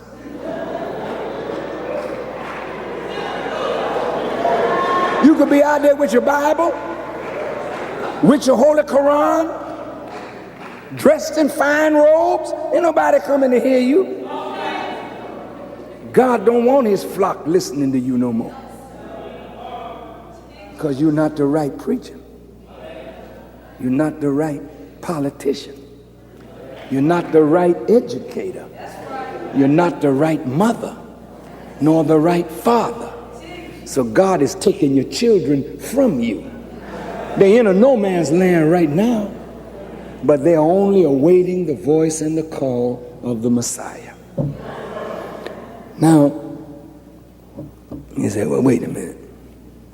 Farrakhan, we don't need no messiahs around here. Well, I don't care what you say. It ain't what you say. You ain't got no say. God is saying today. And when you can't get people to listen to you, then you check yourself. Don't beat on the people. Go in the closet and say, God, where have I erred?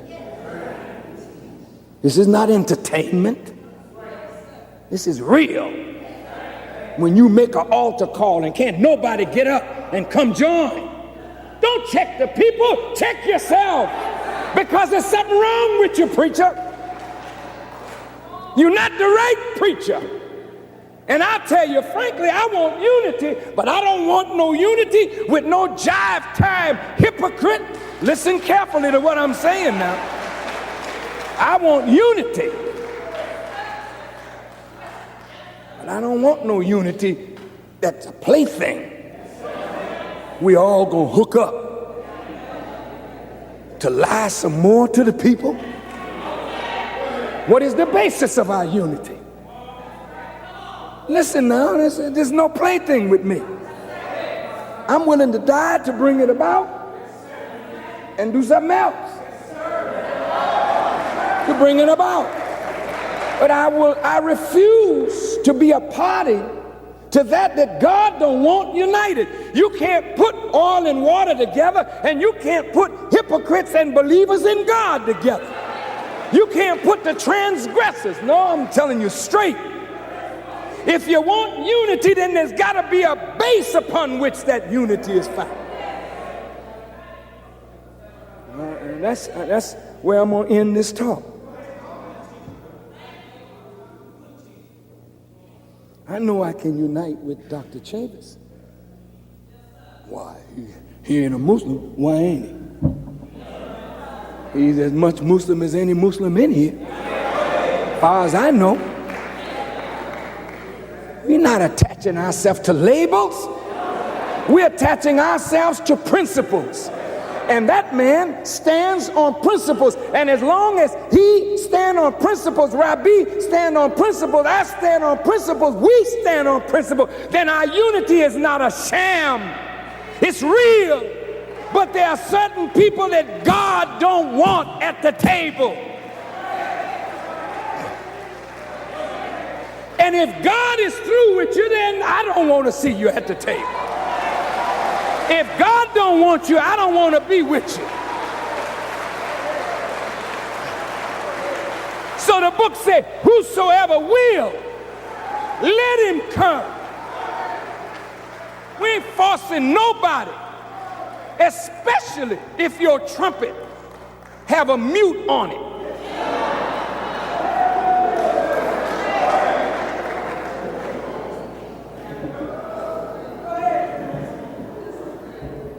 These young brothers don't want to be played with, and they don't want to be messed over. When they give up that street, they don't want to come and find street masquerading in the garments of righteousness. Because these men, when they come right, they'll force the whole house to get right, or they'll deal with the house. And that's the way God has made it now. There's no two ways. You're either going right or wrong. You're either going with God or you're with Satan. No man can serve two masters. No man can serve two masters.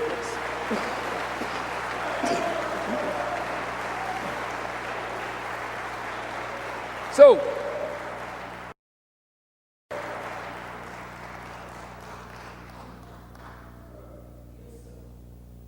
every leader that's in this house has the potential to be a great shepherd. But we who are in leadership must know that the woe of God on the leaders could fall on any one of us if we fail to do right by God and by his people. I'm frightened of the consequences. I'm just telling you frankly, I am frightened to be called a leader, because the consequences today of messing over the people is death.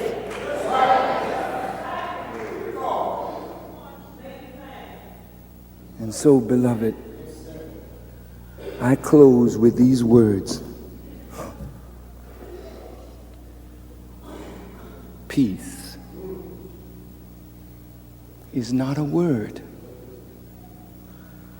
Peace is based upon submission to God and obedience to his laws.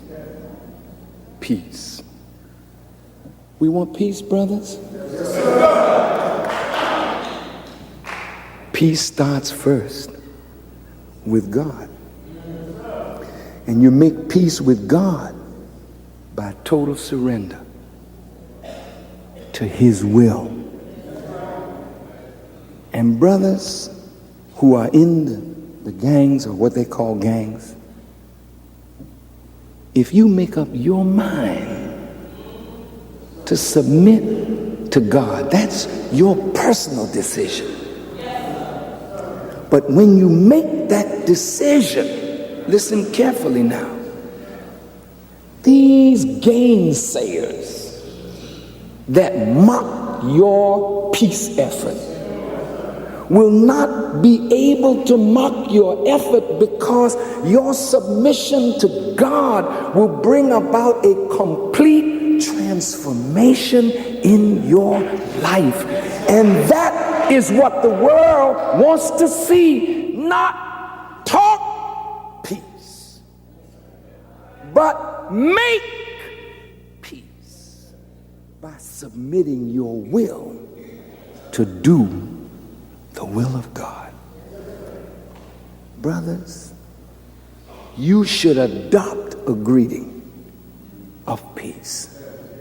All civilized people use peace as a greeting word. Among the Hebrews, shalom, shalom aleichem. Among the Muslims, salam, salam alaikum. These are not words. What you're saying to your brother or your sister when you say, Assalamu alaikum, peace be unto you. How did Jesus greet the disciples? Peace be with you. How did the prophets greet each other? Peace be with you. Well, what do you mean, peace be with you? When I say to you, now see, peace, I mean that. From the heart, it ain't from the lips. Because when you offer each other peace, you're saying you are free from harm, from my tongue, from my hands. I will never slander you. I will never backbite you. I will never take from you what does not belong to me. I'm offering you peace.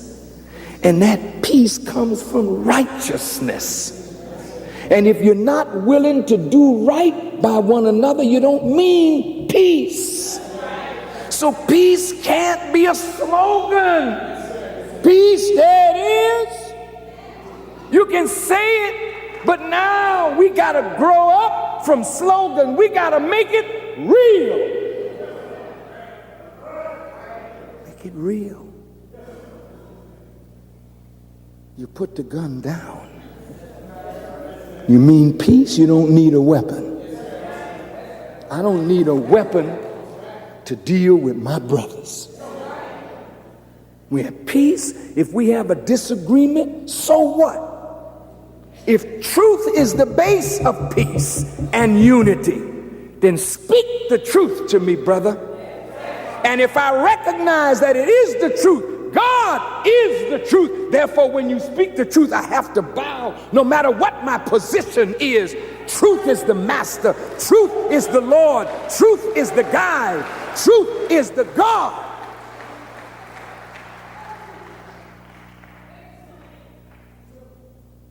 Peace. Peace, brothers. Man, that's real. I see your wife. She's beautiful. If I say to you, peace, I ain't saying peace to you. Hey, baby.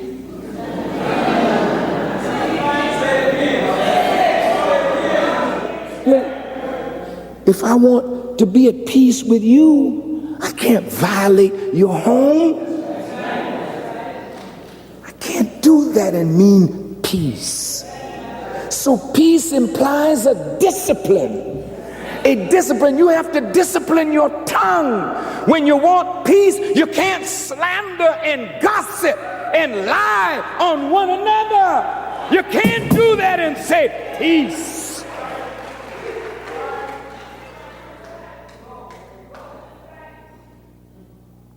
I say peace, man. That means if I got something that I'm displeased with you about, I ain't going to him.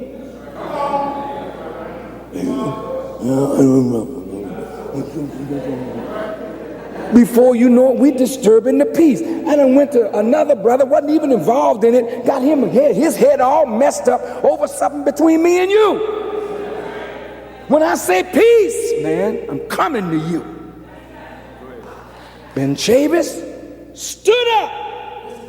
Lou Myers stood up. Brother, something we gotta tighten it up. That's brotherhood. That's the way it gotta be. Then we go off in the corner, speak the truth. And if we're wrong, we submit, offer our apologies, embrace, hug, cry, and then go out of the room at peace with one another to face the enemy of peace as a united people. That is the way. All praise is due to Allah. Thank you. Please be seated. Do you mean peace? Yes, sir. Ooh, it's a big word. You started all right. You did wonderful. But that's the kindergarten, baby. You understand? In the 60s, we called each other brother.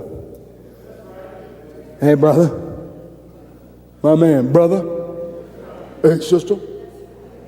And the stuff that we did to one another in the name of brother and sister was so far away from brotherhood and sisterhood. So it's got to be more than a word. You must understand, beloved, when you say peace now, it imposes on you a duty and responsibility personally to keep the peace. Elijah Muhammad was a peacemaker. When we came in the mosque, you know what he did to us? He said, brothers, every weapon that you have, get rid of it. Some of us had some pretty weapons. We had pieces here, pieces there to enforce our peace. But when the Honorable Elijah Muhammad said, get rid of the weapons, we put them aside because he wanted us to deal with each other from here, and he forbade us even to argue. Even when we disagree, we were not to argue, because argument increases the spirit of dissatisfaction between you, because then the egos get involved. We're looking for truth, brothers. That's the basis of any real peace. I'm appealing in the name of all of these wonderful men of God that spoke, because I want that unity, and we want that unity. And we are so happy today that the executive director of the NAACP is in this house. It is your house, Reverend Chavez. Anytime you're in this city, this is your rostrum. This is your pulpit. I know what can be achieved if we work together. Some in the press may say, well, wait a minute, Farrakhan. You're a separatist, and the NAACP is for integration. You just don't understand the terms. You don't understand the term. First of all, the word integration has as its main root the word integer. And an integer is a whole number. And I think it's an axiom, I don't know, that the whole is equal to the sum of its parts. The key word there is it's. You got to belong to in order to be a part of. Now, we belong to each other. You can call it a color thing if you want to. You can call it a racist thing if you want to. But this is family. So before we can successfully integrate with others, we must become whole within ourselves. So the effort of Kwesi and Fume to form a covenant with the Nation of Islam and with the NAACP and other black organizations, it is a sacred covenant. You say you don't like some of the ideas of Farrakhan. Fine. Maybe Dr. Chavez doesn't like some of my ideas either. But how will he reshape me if he can't get close to me to talk to me? And if my ideas are so erroneous, he can help me out.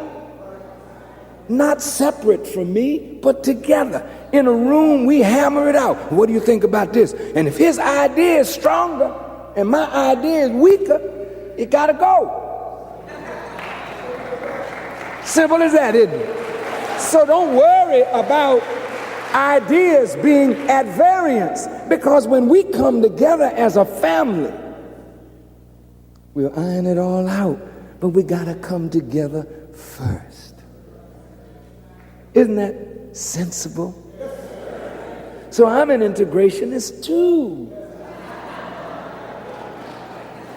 But yes, I am. But I don't want to integrate with others before I integrate first among self. Then when I move to the table to integrate with white folk, I come from a position of strength. I don't come from a position of weakness.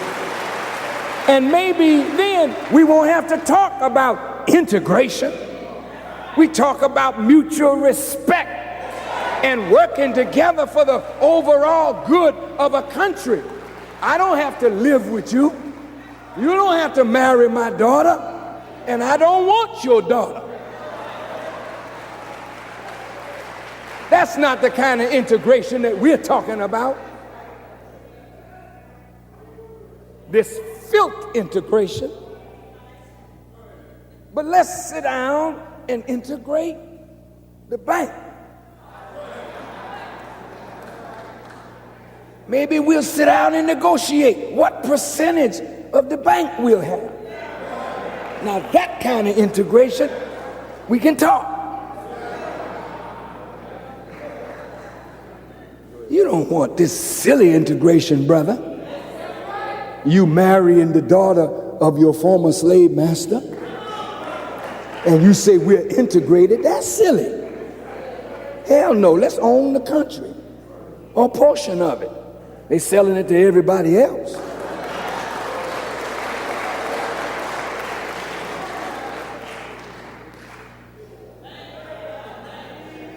Isn't that intelligent?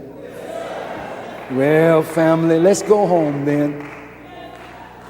I say, as I leave you, we have a great chance, after really making peace with each other, to turn the economic condition of our community all the way around. But economics, as Rabbi Ben-Ami said, even education and politics without righteousness is really not substantive. We got to accept to do right. That's first. Once we do that, you don't have a lot of money, I don't have a lot of money, sister and brother don't have a lot of money, but if I do right by you, you do right by me, what happens? You fall in love with me, I fall in love with you. Unity comes, then you take $1 out your pocket, I take $1 out mine, Susie take $1 out hers, Lucinda take $1 out of hers, then we put it together. Because that peace will bring unity, and that unity will bring power. And when you put this dead president together, then what is it that you want? You want to buy farmland in Iowa? The farmers want to sell. They're underwater in Nebraska and Iowa. They want to get out. Let's go in. It's our God that's making the rain. So why don't we go in now and do some righteous farming? $300 billion is ours. We're just not united. That's why, Reverend Barrow, it's so important for the Reverend Jackson, Reverend Chavis, Brother Farrakhan, and other leaders who have the respect of the people to come together. You know, we can't deny that Reverend Jackson is loved and honored and respected by a large segment of Black America. If you don't understand that, you're a little silly. And you can't deny that Dr. Chavis is not loved and honored and respected by a large segment of Black people. You can't deny that the caucus has the respect of all the people that voted for them. Well, now look, we don't all have to agree, but the point is, if we can sit together, look at what hope it would send to the people, since the theme of the Reverend is keep hope alive. Reverend Barrow, if the people could just see us sitting together, that's all. You may not have to know what we're discussing. We might be talking about the weather. But whether or not, we're going to do the right thing.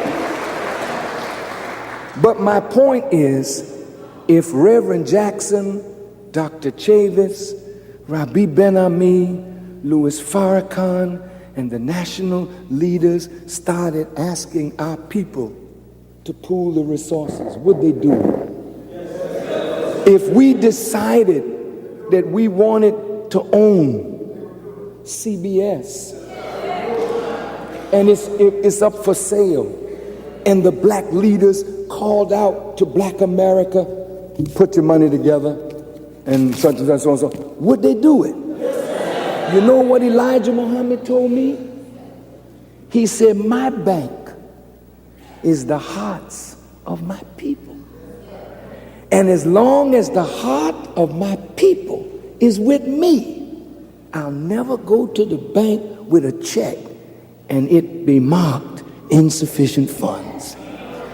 Which one of you wouldn't like to have a bank account with $300 billion in it? You make Mr. Ross Perot look small. You make the billionaires look cheap because they don't have $300 billion. But that's the hearts of our people. And that's why the slick enemies don't ever want to see leadership reach the hearts of the people. Do you know why I'm a free black man? The hearts of my people are with me. Do you know why I can say what I want to? Go where I want to? When I want to? How I want to? I ain't got to ask you permission for nothing because I'm supported by my people. That makes me a free man, dependent on God and dependent on the hearts of my people. And my people's hearts will be with me as long as they see me as their servant. That's where we gotta go today.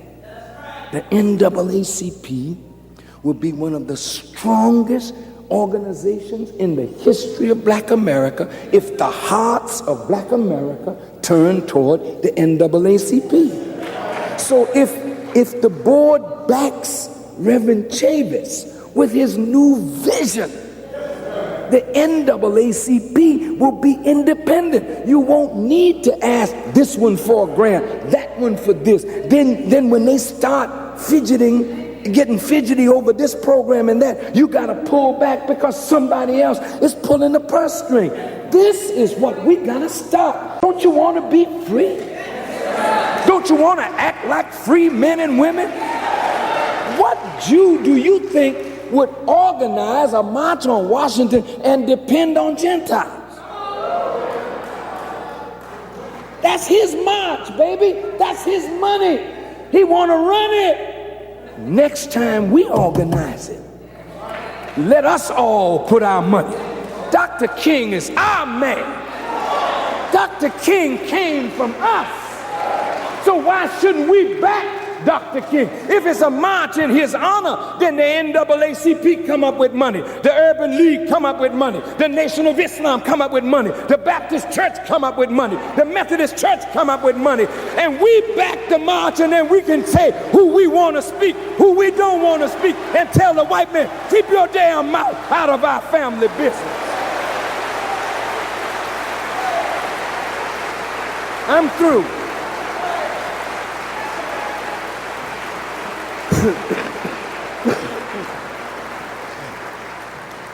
May Allah bless you. May Allah bless this summit. May Allah bless the organizers. Thank you, Ben Chavis, for your support of this summit. And thank the NAACP and all those who sponsored and not only gave words, but gave their money to make this possible. Don't be discouraged by what you read in the papers, but be encouraged to know that you're on the right path. And let's keep it going all over America until our people realize that the power was never with somebody else. The power was always with God and with us if we're in unity and in submission to his will. Thank you so much for listening, and may Allah bless you as I greet you in peace. Assalamu alaikum.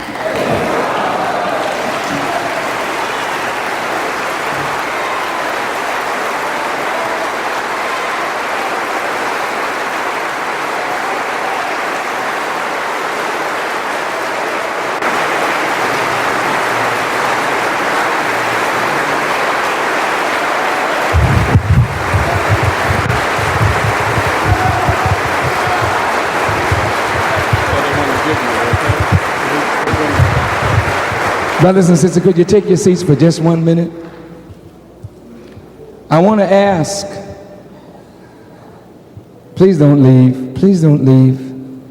We're going to have prayer, then we'll all go, okay? Can I ask a question of all those who are here?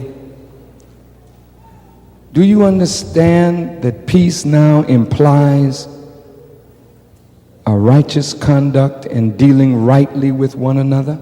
Do you understand that? How many of you are willing today to change whatever you and I are doing that interferes with peace so that we can start making peace at home with our mom, our dad, our family members, and then our community and our people. How many of you would just be willing to make a change of whatever you're doing that interferes with peace?